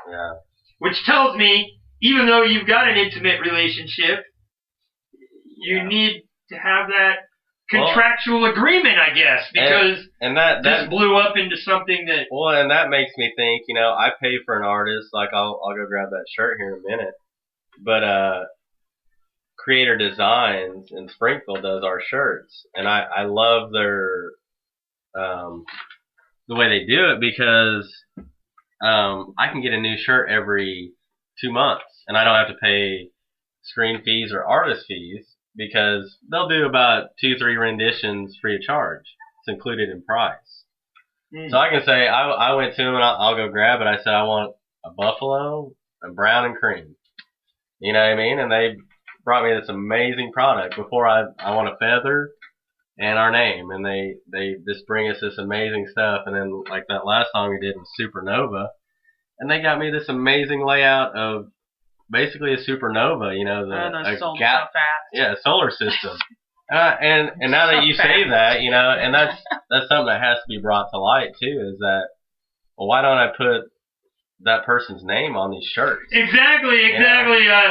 Shirt designed by Bob the graphic artist. Well, and that's the point. You know, I mean, so then you take it to that level and you go, and I help that artist. Where is that line drawn? You know, where's the camaraderie between? Exactly. Or loyalty, you know, loyalty and camaraderie because they work really hard for us. Between two artists doing totally different formulas. Like we'll take them an idea and they'll have it within 3 days and be like, you know what, we're gonna do it. You guys heard of Crouton Cartwheel Crusaders?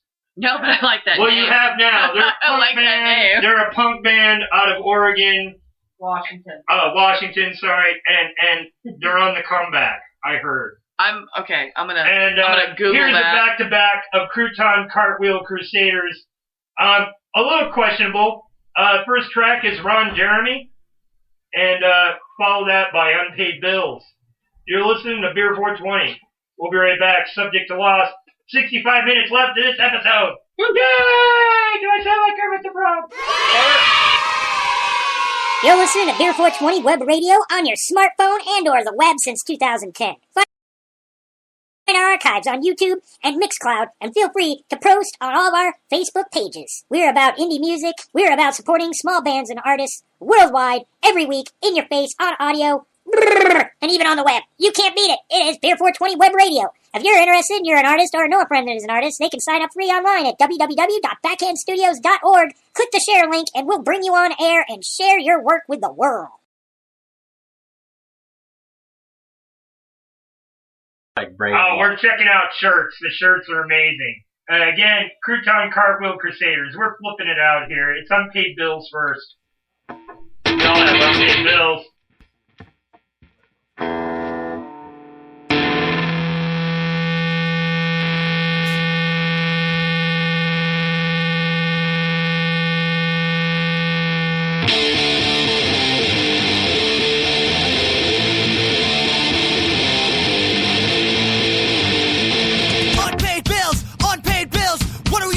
These unpaid bills, unpaid bills, unpaid bills. Who's gonna pay all these unpaid bills? Go!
is a back-to-back on Beer420.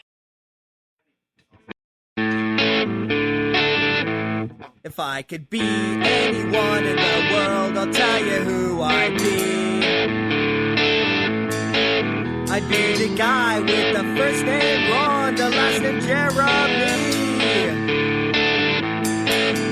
Even though he's ugly, fat, gross, and really hairy. But sex is his job, and that's okay with me.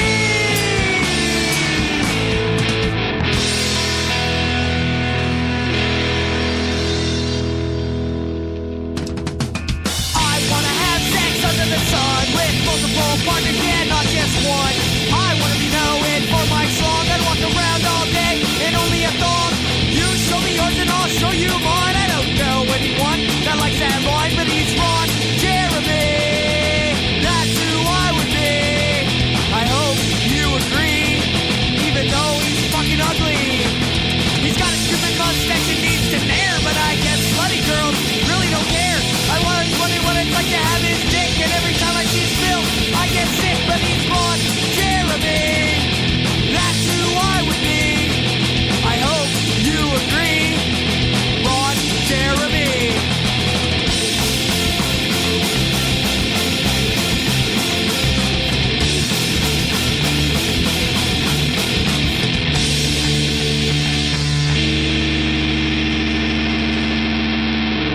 If I could be anyone in the world, I'll tell you who I'd be. I'd be the guy with the first name Ron, the last name Jeremy. Ron Jeremy, Ron Jeremy, that's right. Ron Jeremy, oh yeah. Ron Jeremy, will you hire me? I'll work for free.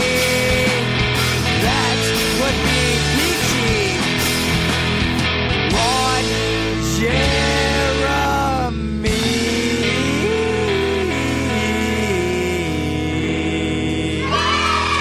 You're listening to Beer420. Welcome to the oligarchy, where they teach you not to lie so you don't see when they are, which is the backbone of everything we have come to know as reality. You're listening to Beer420.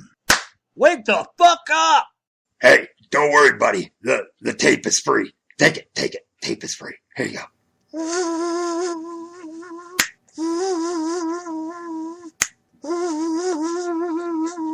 What are you doing? What are you doing, Harold? Oh, Ralph, I'm catching flies. Why are you catching flies? Good, 'cause I'm gonna make me a fly meat pie. Yeah, fly meat pie. That's disgusting.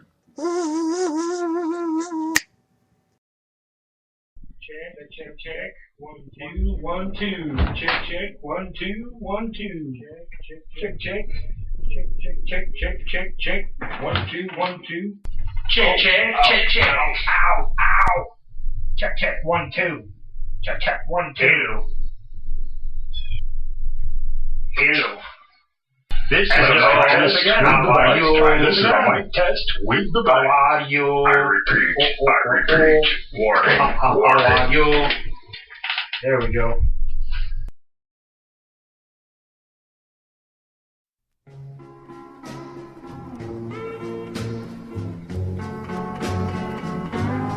Whenever I listen to Beer420, I always find myself coming down with a real bad case of the shits. But I do not mind having the shits. So I suggest you check out Beer420.com and Beer420 here on Spreaker. Your vote matters. Vote.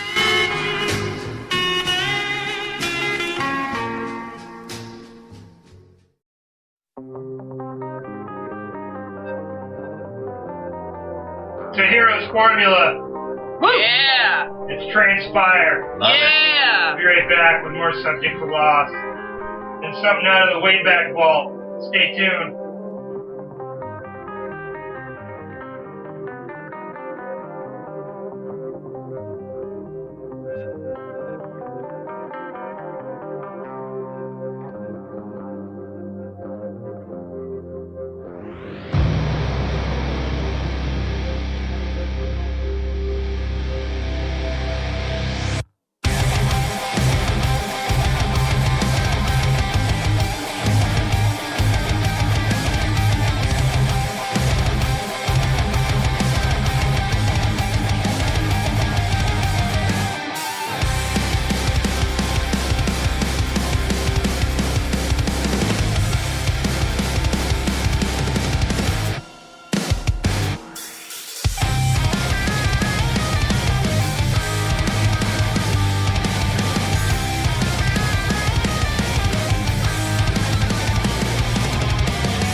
Hero formula. The plane. Yes, I can see that. Pothole.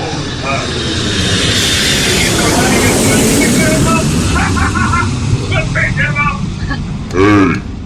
Hey, what are you doing, Ralph? Well, I'm listening to that Shillbilly Internet Radio guy. I don't know, Spreaker Park Boys, Angry Bong Radio. I don't know it, but it's on Spreaker and it's pretty amazing. Well, that's cool. What about Beer420? I can still listen to Beer420 and still listen to the Shillbilly Network. It's all right here on Spreaker. Oh, what about Beer420? Beer420 is just, once a week, it's Sundays at 4:20 p.m. Central Time, so what else am I going to do with my time? I'm going to tune into Shillbilly Internet Radio and listen to the classics. Hey, I like that idea. That's a great idea. You'll listen to Shillbilly Internet Radio. And this was brought to you by Backhand Studios and Beer420. Remember, if you don't vote, your vote goes unchallenged. Stand up, speak out, be active, get involved. Wake the fuck up! You're listening to Beer420.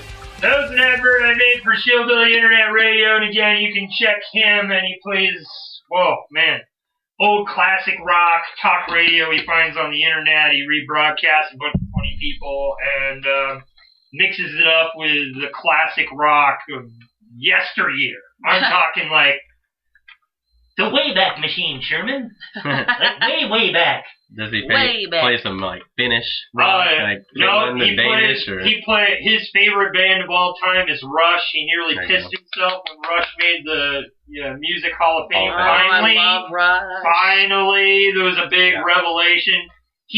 Matter of fact, he's in Nova Scotia and he wrote and bitched at them over and over again. He may have been part of the reason why they got inducted into the Hall of Fame. There you go. So, this guy's Joe Seeker, Rush Nazi. I like it. Rush. I like it. He doesn't love Rush. Rush is amazing. I love Rush. I particularly like the Power Windows album, which is Wayback Machine. That's a really good one. So yeah, he plays Rush. He plays like Dylan. The old AC/DC stuff. Yeah, he plays you name it. If it's old rock, what we would consider now, they. Yeah. Quotation marks. Classic. What they consider classic. The young ones. Is our regular music from when I was growing up. Yeah. So anything from when we were growing up or what our parents were listening to, that's what he plays. And, I'll clean the house or I'll be doing my art projects, whatever. I'll turn it on and just let it play. And there you go. He does this thing called Spreaker Park Boys, which is he finds other funny people on Spreaker. Mm-hmm. Nice. And then he downloads their podcasts and then uploads them into his show stream and rebroadcasts them, which seems kind of plagiaristic, but it's camaraderie, really. Yeah, I mean it's honorable. Yeah. But I'm saying it seems kind of redundant. Yeah. You get what I'm saying? Versus having a website going, hey, check out these great other shows. He's kind of like a montage to all the others. He does get their voices out there. Yeah. To another crowd of listeners, which is his crowd of listeners. Yeah, for sure. We try to do that. We try to share a lot of bands. Sharing. Yeah. It's all about sharing and liking and commenting these days. Isn't that what it's all about? It is, man. Sharing, liking, and commenting. Support is good. Moral support. We need likes. While you're liking and commenting, I'm fighting a zombie horde out here. You sons of bitches are thankful you're not in my shoes. Keep liking, keep sharing. Keep liking and sharing, these zombies will be dead in a minute.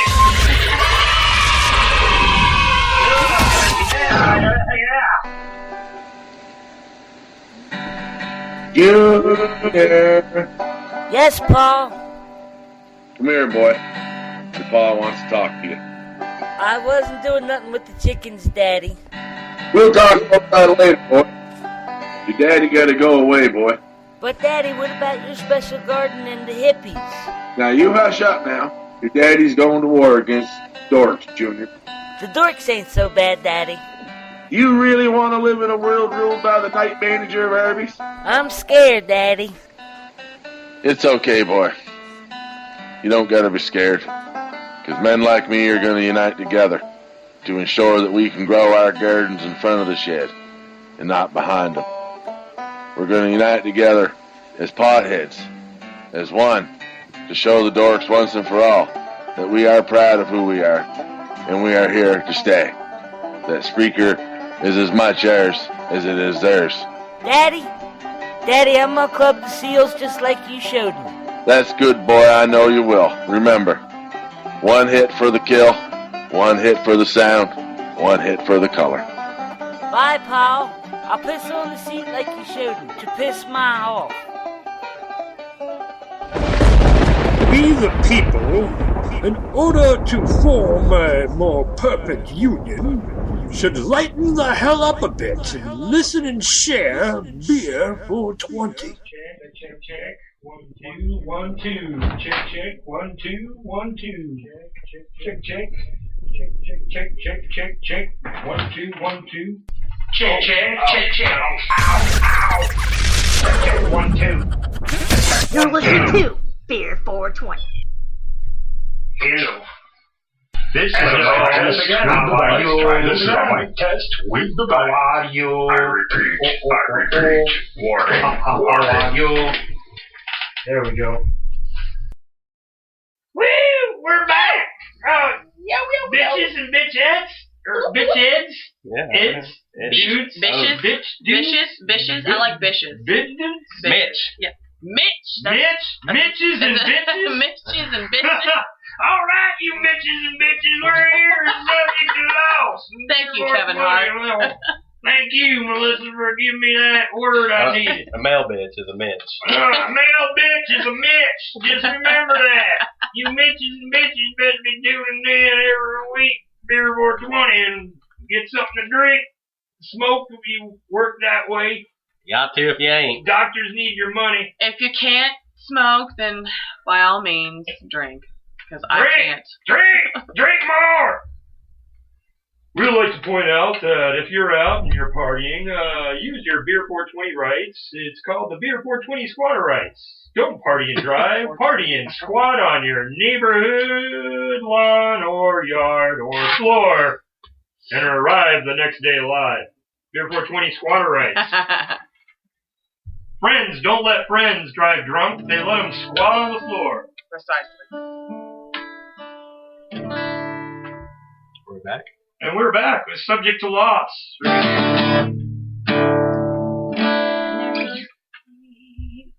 The chord.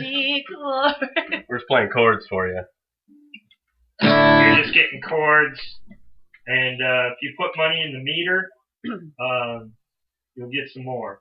Money in the meter. Are we unmuted, Nabs? Or are we muted? Or are we... We're on air. We're on air? Good.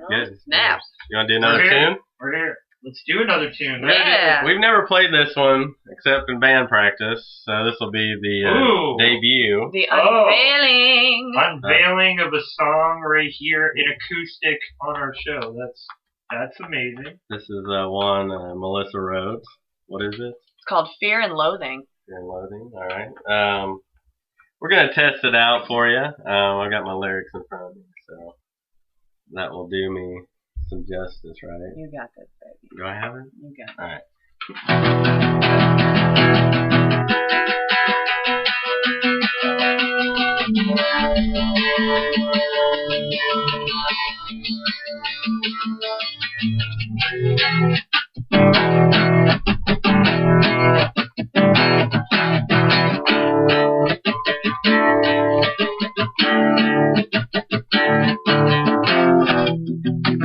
Left with this deafening silence, clouded thoughts and an empty conscience. Painful emotions extracted, tearing through my scars and sores. I found the cancer at the very heart, poisoning me from the inside. Affiliate, collaborate to see my demise. See my demise.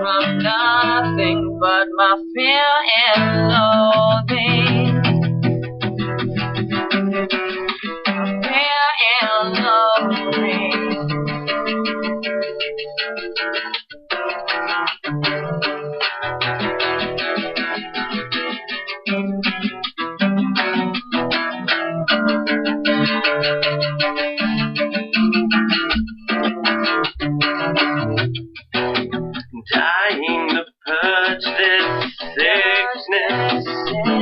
I'm sorry for all my addictions. Addiction and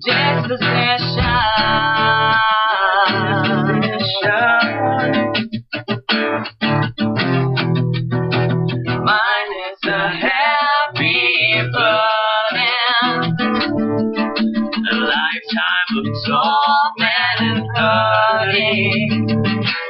Affiliate, collaborate to see my divine.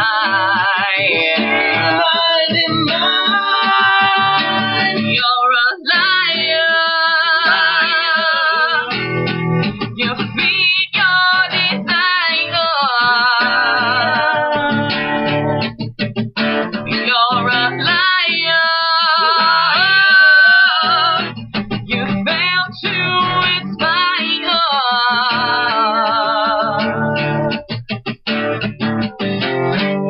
Suffering from nothing but my fear and loathing.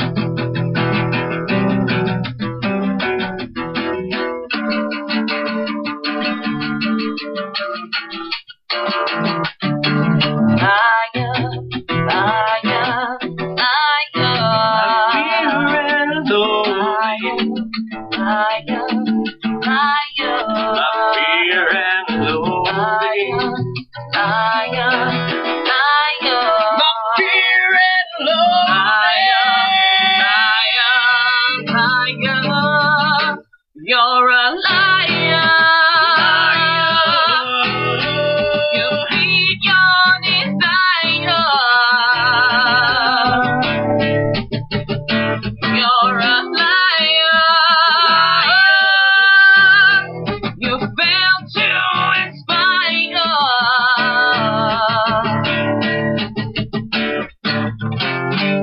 Suffering from nothing but my fear and loathing.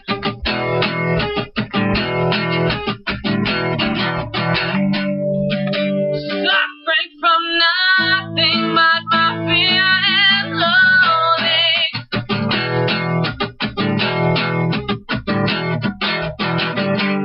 Suffering from nothing but my fear and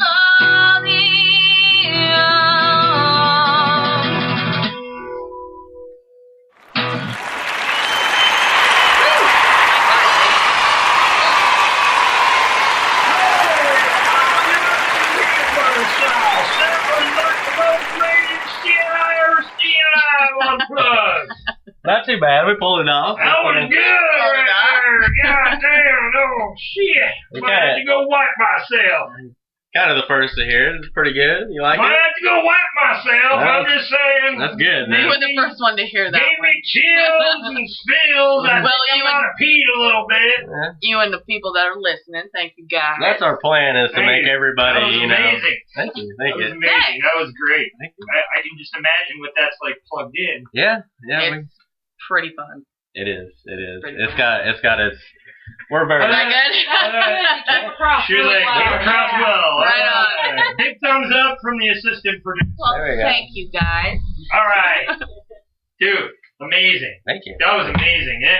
Dude, I will tell you, there's a point in there that I got the chills. Good. And that's always We want. that's always an ace sign with me. We did. I got the chills on Altered Minds, and they boomed, and then Yeah. they're kind of like sitting on a plateau that they They, haven't done anything sadly, with. they are. Yeah. And, you know, there's only a few artists that really hit that chill. Yeah. Yeah. We want to give chills. And the ones that have hit the chill Yeah. are chilling. Like, I'm going. Chilling. We hit all three that we're going for. Chills, peeing yourself, Wiping. And a little, it happened to wipe. I didn't see myself. This guy did. Where you going before? I'm just sitting over here. I'm trying to wipe it up with a little toilet paper. Do we have a You guys have a lockdown on paper, son? I can't find anything around here to wipe myself with but this greasy towel. I'm sorry, man. That song holds a lot. He peed himself, not me. That song holds a lot. He was peeing himself. A lot of meaning for me. Yeah. We was sitting around one night. Really, it's hard. Sometimes you try to push creativity, and that's where you fail. That was an emotionally intense song, man. Yeah. I wrote that one like months and months. And your duet was like the dynamic. Perfect. Right, yeah. That was like a perfect It was like mix of word vomit, all words right there. Word 10 minutes to write it. Perfectly meshed, man. That was amazing. Sometimes those are the best. And that's what we're trying to hit. Where it just, Dude, if that is a taste of what's to come, I will tell you that is good. Up in Frankfurt are amazing.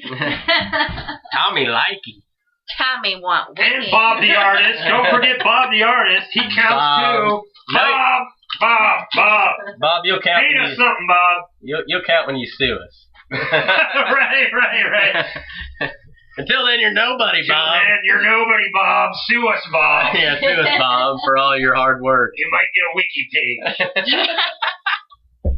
Yeah, well, what was we talking about before? The carrying of the torch with the artists and that whole camaraderie of like with Tool, suing over petty stuff. Right, suing over petty shit. Or like you watch People's Court, man. Mm-hmm. You got moms taking their daughters to court. Sad. I am teaching them a lesson in life. Yeah, no, I'm teaching them how to be a shitbag. Yeah, I didn't teach them the last 20 years. Right. I didn't teach them the last 20 years of their life, which is why they didn't come back on their loan that I gave them. Yeah, I'm taking. I taught them how to not come back on their loan, but now I'm going to take them to court because I taught them not to pay their bills. You want Judge Judy? Judy up in your booty. All over them. One of those guys now is in court, actually, which is Be rad, you're hilarious. Judge Jones, I think, is in court for assault or something. Yeah. And I just heard Charlie Brown. Charlie M. Effin Brown. The voice of Charlie Brown. Mm-hmm. Like, dude, that is the most nostalgic voice on the planet for me because that's like my holiday, my Christmas, my Thanksgiving, my Halloween, the Great Pumpkin, and he was the voice for all of those Charlie Browns. Charlie Brown was on probation and got a probation violation and then went off on the district court and they infringed him even further for threatening all their lives. I'm like, I made a meme. I'm like, Charlie Brown, allegedly, blah, blah, blah, blah, blah, blah. Allegedly, blah. You go, Charlie Brown, you go. Yeah, because that's what I think, if they got him in the system and they're screwing with him. Yeah, he supposedly threatened the judge, the prosecutor, and the sheriff. Now, how is one little bald kid gonna do all that? How's one little bald kid? His best friend's a dog and a wood. Come on! His dog's got more natural. I'm surprised I haven't seen Snoopy yet with the beer commercial ad yet. Yeah. Like, I'm Snoopy, but I'm not Snoopy when I drink Del Secchi. Yeah. You're like, why isn't there a Snoopy Del Secchi's? You know what? I'm writing that down. I'm making a Snoopy Del Secchi's meme. Hey, there you go. Snoopy Del Secchi's. Actually, I want to thank you guys because you had me come up with 3 things today, 2 of which are T-shirts. There you go. We're going to be releasing what is going to be we're looking for a T-shirt printer that would work with us to pay to set up the prints. Uh-huh. And then what would happen is I would have a site set up where they click the shirt they want, and then I get a list, and then I just go to them and go, here, dude, here's your money. Bam. Yeah. And then they, I can understand charging for the original plates or whatever, but then somebody that will go, hey, we got our daily order from Nabs over here. We got 6 shirts. Yeah. Because her ex had a dream. Yeah, my first husband. And I had a last dream. motherfucker that had a dream. And I've had a drink. That was bad. Sorry. Is that I always come up, she's like, never mind my fart over here. I may have passed gas. I may not have. Not a dream. But, and I come up with shirt ideas all the time, one-liners, whatever. And I'm like, dude, what would be cool is if I could get in with somebody that has that facility so that I can set up the sales page. And then all I do is call in, like, you need 12. I need number 12. I need 3 and number 6. Exactly. I need 4 and number 8. And then I go and pay for them. Mm-hmm. I bring them home, and then I box them and ship them. They don't even have to do all that. I do all that. Yeah. And what I want to do is I want to have bands. Mm-hmm. What was the name? Mr. Hat. Or no. Well, the Hat Man. Yeah.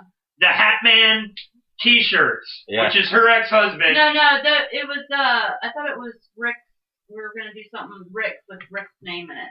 My first husband passed away before he realized ever got his shit together and made the shirts and stuff. And I've got folders and folders of his ideas and and stuff that he wanted to make come to life. So what we want to do is I want to make a website that is under his name. It's like a memoriam. Mm-hmm.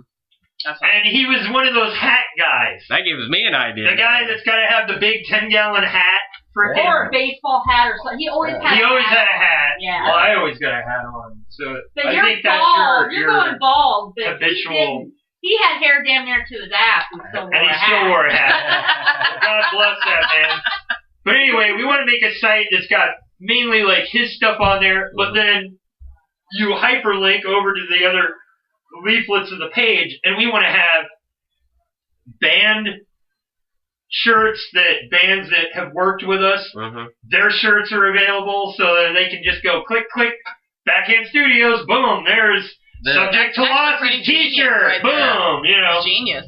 And then they can also go, here's a Backhand Studios T-shirt that says, I don't take it in my ass, but I'll pee in your butt, No, you gotta know some of our guests. That's good. I've heard that phrase before. So I don't take it in my ass, but I'll pee in your butt. And stupid shirts like that from Beer420 Backhand Studios. And then I've also got my own line of shirts that I'm not saying on air because I've had shit stolen many times on air. From our show. From our show. Stolen. Oh yeah, Iron Leaf. That's why Iron Leaf, my jazz beatnik project, bringing beatnik to modern. Iron Leaf was man, we're down to 29 minutes. That's why my reverb is ReverbNation.com X Iron Leaf X, is because I talked about the beatnik project, and one of my haters went over and built a reverb site with my name before I could make it. Haters. Before he published because a hater doesn't create, a hater steals and ruins. You might look into this company that we poisons. use. I mean, under 12 shirt orders, they're kind of, it's a little more expensive, you know what I mean? They're one of those, you got to do 12 or 40. But we get, I mean, those are $8. Yeah, what I need is like a mom and pop place that needs the business and goes, you know what? I will take the little bit of nip in time of the sales to build an itinerary with this guy, to build you get what I'm saying? And that's what I would pay for the templates, so they would make the money on the templates, they would make the money on all that, and then they'd just be sitting waiting for shirt orders. But once it took off, dude, think about it. You come up with a shirt idea, boom, I've got it. Anyone. And then I can even cut my friends in on the shirt in all my tracking and go, this shirt came from Garrett. This is his. He gets X% of the royalties off of every one of these shirts. And then I just run into you at a show and go, hey, how you doing, bud? Oh, here's $100 that you've earned off of your shirts that you didn't even know you just made. But that's kind of I came down here to see your show, but to actually hand you $100 of your shirts that sold. Yeah. So, I would like to be that kind of middleman because as a promoter, that's kind of, you get what I'm saying? If they're coming to my shit to promote or to hear already, then they're already on my site. Well, that was a sad thing with us for a long time. We didn't have, this is fun. the ambition to get stuff like this available. Like, this is a T-shirt for the masses. I mean, subject to loss with a endangered species on it. That's a marketable Dude, that idea. Is a statement and a half. If I had money, I would buy one from you right now. I'm going to give you one. But no, I'd buy one from you right now. No, I'll give you one. No, I'm telling you, I would buy one from you right now, Garrett. Yeah. You put your hair down and it's flowing. I know, it's hot, isn't it? I know. He's like, I'm gonna cut my hair, it's driving me nuts. I'm like, no, you're not. You're not. It's like Brad. Good. You guys are like, were all you freaking rock metal guys like that? What the hell? They're like, all of a sudden, like, he puts his hair down and it's all like, I know. You're like, I hear angels and freaking cherubs like playing violins. That's part of the reason why I married him, because his hair is so pretty. Right? He does have it's prettier than mine. You guys got some nice matching hair. I look at your hair and I'm like, man, these guys are like. Grazie, mama. That's half of our marketing. This is the hair couple. The hair couple. You're like, half of our stock is in hair, bitches. You're paying $50 a thread. Like, We'll get your sell it to subject you to for loss 20. stock now. Yay. Stock shares selling at $50 a thread. You said 30 minutes left. I was like, well, it's time to let it down. Right? Get the Let that shit out. Let it go. 25 minutes left. Here's the risk of the fall. We'll be right back. Subject to loss. Here's some punk. Check them out. Skewed. Skewed. SKEWD. Skewed. It's skewed as in stabbing. As in skewed on a skewer. As in put on a pike and hung on the gates of Wad the Impaler. Skewed. It's risk of the fall.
Beer420 Backhand Studios broadcasts out of Italy, so all content is 18 and up. Parental discretion is advised. We do not adhere to the FCC. Find out more online at www.backhandstudios.org. This is like a way back, Bull. It's wasted but sober, subject to loss, and I hope you get your nostalgia on. We'll be right back.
ordered you to make parodies because that's what you told him that you like to do. Object. Same man that took these classic themes and ruined them. Your Honor, I'm going to hold you in contempt. You've both broken the law here. Your Honor, consider yourself in contempt. Dial-a-Bite, did you download that theme song? You don't have to answer that question. I'll answer the question. You want answers? I think I'm entitled to them. You want answers? I want the spoof! You can't handle the spoof! Son, we live in a world where people have grown tired of sugar-coated mainstream radio, and those people need to be entertained. Who's gonna do it? You? You, Lieutenant Weinberg? I have a greater responsibility than you can possibly fathom. Used to listen to radio stations the old-fashioned way, with corporations paying millions to advertise shit people don't need or even want. It's a disgrace to entertainment. Hey, this is, what was it again, sir? I think we were talking about it. Oh, I don't even know. Hold on. I can't think of an insurance. This is Paul Riley from Interesting Insurance. Here we take interest in you. We feel that you are our highest priority in this day and age. You know what I'm saying? We feel like ensuring you that your life will be good. We will ensure that if we find cancer in your pancreas between your anus, that you won't have to worry about anything, because we will bundle you with all our other clients, and we will help ensure that you will feel safe with us, even if we can't pay out anything. If you happen to have cancer, we will make sure that you will all feel loved.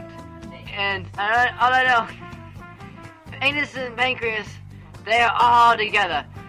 I mean, if you guys need someone to spot you with your doctor, and your doctor can't find the pancreas between your anus, we got that for you. We will go up in that and make sure that cancer will be getting found up in there. Now, I am not fully certified, but the people that work for me for, what was it? I forgot what the name of this company was. What was it? Interesting Insurance.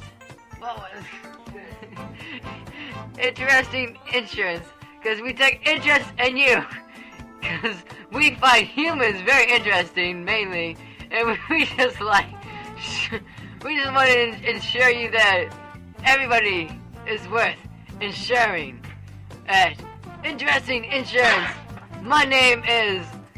I don't want you to know my name, because if you sue me, then I will be so fucked. But, anyways, have a nice day, and call us at 777-6911, because we got an emergency number. Please, don't forget this number. Located at Kearney and Battlefield. Come in 7 days a week. Stop laughing.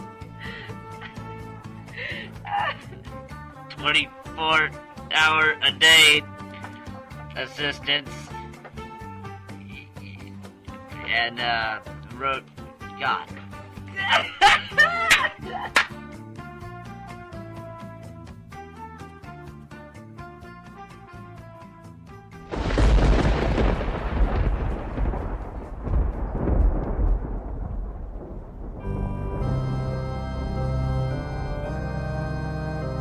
Hello there. Enjoy your diet soft drinks made with aspartame.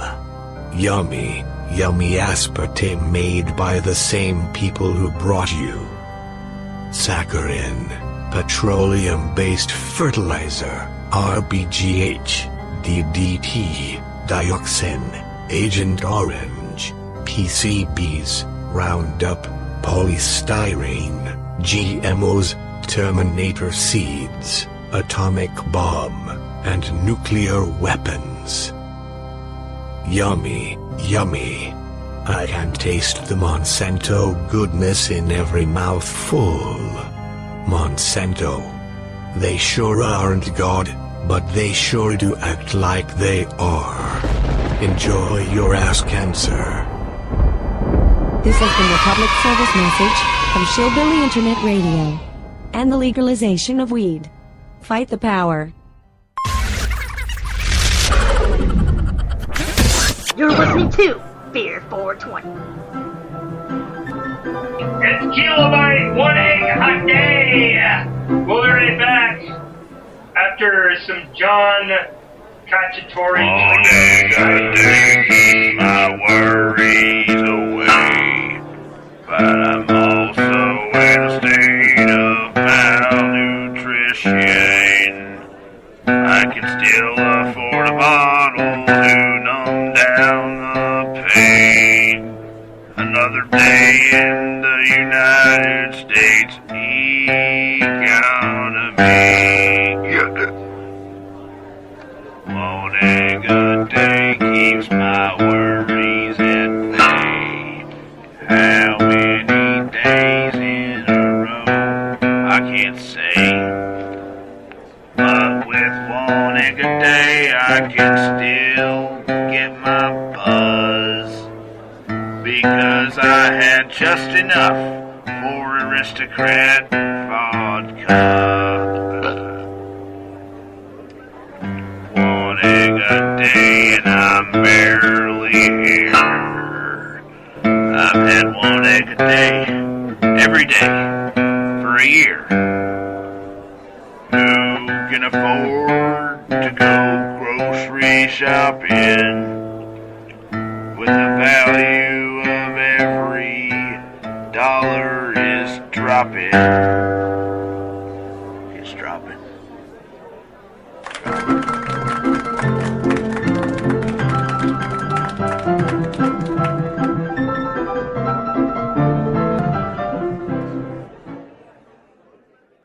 All right, and we're going to be back with Subject to Loss again. Garrett guitar, Melissa vocals here in the house. Here in just a moment, he's still strumming along. He's ready. He's ready. We're going to fade out with talk and conversation from them. But first, our guest that we interviewed yesterday out of Massachusetts, the John Cacciatore Trio. Cacciatore. The JC Trio. Cacciatore! Cacciatore! Cacciatore! Oh, JC is like, he's like, oh, like right now, I can hear it. Since we're on a rock metal theme, and we're unplugging a little bit, it's amazing. I love you guys. Dude, Garrett, every time you come and you play that frickin' thing, it blows my goddamn mind. And he's all like, I need time for my guitar. We're like, you need guitar. My guitar's weeping. Fuck you and your guitar. You don't need time for the guitar. You need to get out into humanity. You need to go out into humanity. You're too plugged into your guitar. No, but seriously, every time you've been to our show, man, you have blown me away. Thank you. Because I know that you do metal, rock, edge stuff. Funky. And you come in and you just play it in acoustic and every time. Yeah. And you've been here since the beginning. Man, the beginning. Like back. Portal House beginning. Like borderline of the Beer420 days with Nabs and Snatch. You were like here. Yeah. And like here you are almost 5 years later and you're still going on and we're still going on and we'll be back. Oh, we gotta fist pump that one in. We'll be back. We love it. So tell the fans real quick before I play this JC Trio track Ignite. Yeah. Which you guys need to go find them and like them. And you also need to do that with Subject to Loss. I've done. Tell us about your pick. My pick? Your pick. Awaken did I just the Empire? corner you on air? No, Awaken the Empire. I've got too many band picks. But that's true support though, man. Yeah. You're an artist on stage or in person making a presentation, and you're bringing a pick from another band and still representing. Just one of many. These guys but that's what I'm saying is that this man supports independent artists. What? You can tell by his goddamn pick. What did you call me? The torch passer? The torch carrier. The torch carrier. There we go. You are a Beer420 Backhand Studios torch carrier. You're not a backhander per se. Although I could see you backhanding someone offhandedly. But, you know, you're definitely a torch carrier. So, who's the band on your pick? It's Awaken the Empire. We played with them a while back. They're from Seattle, Washington. Very very Nirvana-esque. Talk to them if you gained a connection with them and try to get them on Beer420. I will. Can you do that? I'll do it. You know we don't harass people, right? No, I'll send. We don't harass people. You know that, right? We've met so many cool bands this year. That was one of the coolest. Was Awaken the Empire. Another cool one was Islander. Oh, love Islander.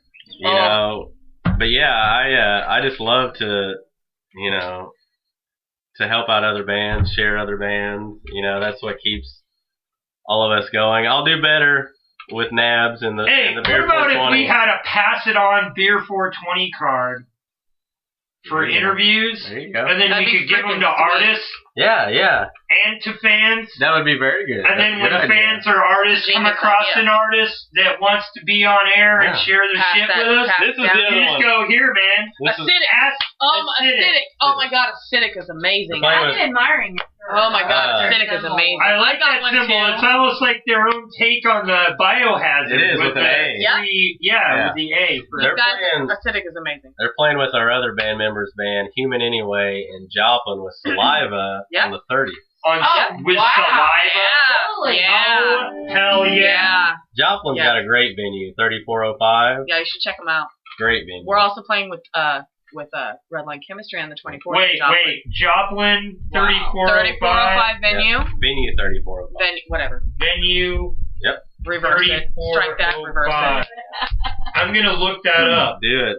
They got some killer shows. Awesome. Mushroom Head, Pop Evil, Saliva, Royal Bliss, which we're about to play. Bliss. You know, just the list goes on and on. They do really well with bringing acts down that, you know, corridor. And how about in Joplin though? I mean, that seems like kind of an out of the way. It's off to the left of everything. Not if you love music. They love music out there. They really do. In Miami, you know, you kind of get that Oklahoma, Pittsburgh, Kansas City. Right. You know, you get okay. Springfield. So you're saying Kansas City people will travel to Yes, absolutely. It's a good 2-hour trek, you know what I mean? But those people that come from for the right band. 4.5 hours away. So you're saying this venue is pulling motherfuckers. Oh yeah, they are. From like other areas to come to their venue. Yeah. Oh yeah. Oh, that's amazing. This venue has pulled us So if that's the case, then I will be hitting them up and help promote them. 10 Years was there. Oh, we got to hang out with Jesse for like 45 minutes. The lead singer, 10 Years there. Nice. Yeah. So we love it up there. But yeah, these are the two bands I'm representing today. Down to 5 minutes. So all right. Our JC Trio track is off the table, but I tell you what, you guys can listen to yesterday's show. Check out the JC Trio. We got all these tracks on there, and it's right here in the hyperlink. So you can just clickety-clickety-click. Cacciatore! You got the beepity boopity. You got to do what you got to do. Dude, I am an all-time lover of frickin' Mario and Luigi, and they are from New Jersey. Luigi, sorry. They're from New Jersey if I ever met them. They are. If I never have met them. Alright. Something. I don't know. They're from the armpit. They are. I call it the armpit of New England, which is like Jersey, Lower State New York, and, you know, Rhode Island. Italiano. Yeah. But, you know, do what you do. Now, you guys got the show for 4 minutes, 53 seconds. If we fade out, you know what happened. We're off air. You're listening to This song's called Crazy. This one goes out to our kids. Devin, Marissa. Devin, Deja, Marissa, Junior, Seamus, and Rihanna. Goes out to all the artists that kind of have to get out there and leave families behind. It's by Royal Bliss. It's called Crazy. It's one of our favorites. Is it a cover? Yes, it is. One of the first covers that we've heard at all this evening from Subject to Loss, even out of the Wayback Machine. Thank you guys for being here. Thank you, Nabs. Picture on a phone, the only way that I see my home. All the times that I missed, all the times I've never known. Yeah, you don't understand it. How can I explain? You're running round in circles, calling out my name. Oh, I wish you knew. If I could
see.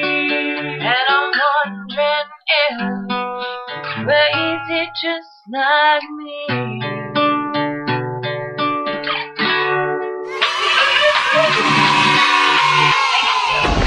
I got her with that song. Wow, that was amazing, man. That was amazing. That was the song I pulled her in with right there.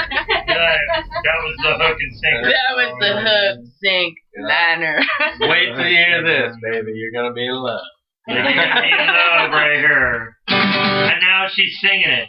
Yeah. Now she's singing it. We got to sing it. Now she's singing it. We got to sing it for the band. It was an honor. That was awesome. Yeah, we got to sing it for them on their well, bus. thank you He sang for with singing us. it for us. Yeah, that was awesome. Thank you for letting us do that. You're about to lose something out of your pocket there, honey. He does that.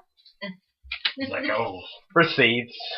my butt cheeks. You know, don't worry about my butt cheeks. Don't worry about that. Don't worry about those. My butt cheeks just get rid of worthless. Never mind the man behind the curtain. We're at 000. Thank you guys again for being here. Big punch in. Thank We you. need to cut off at any I love you. moment. And you know. Thank you, everybody. Here's JC Trio. I guess we'll fade out till they cut us off. Yeah. Fade now. Remember, go out tomorrow. Jim and I. Check them out. Outland Ballroom. Thanks for everybody for listening. You guys are amazing. Thank you. Come Thank on you to for the being show. here. Gemini Syndrome. Tomorrow, doors open at 7 at the Outland Ballroom.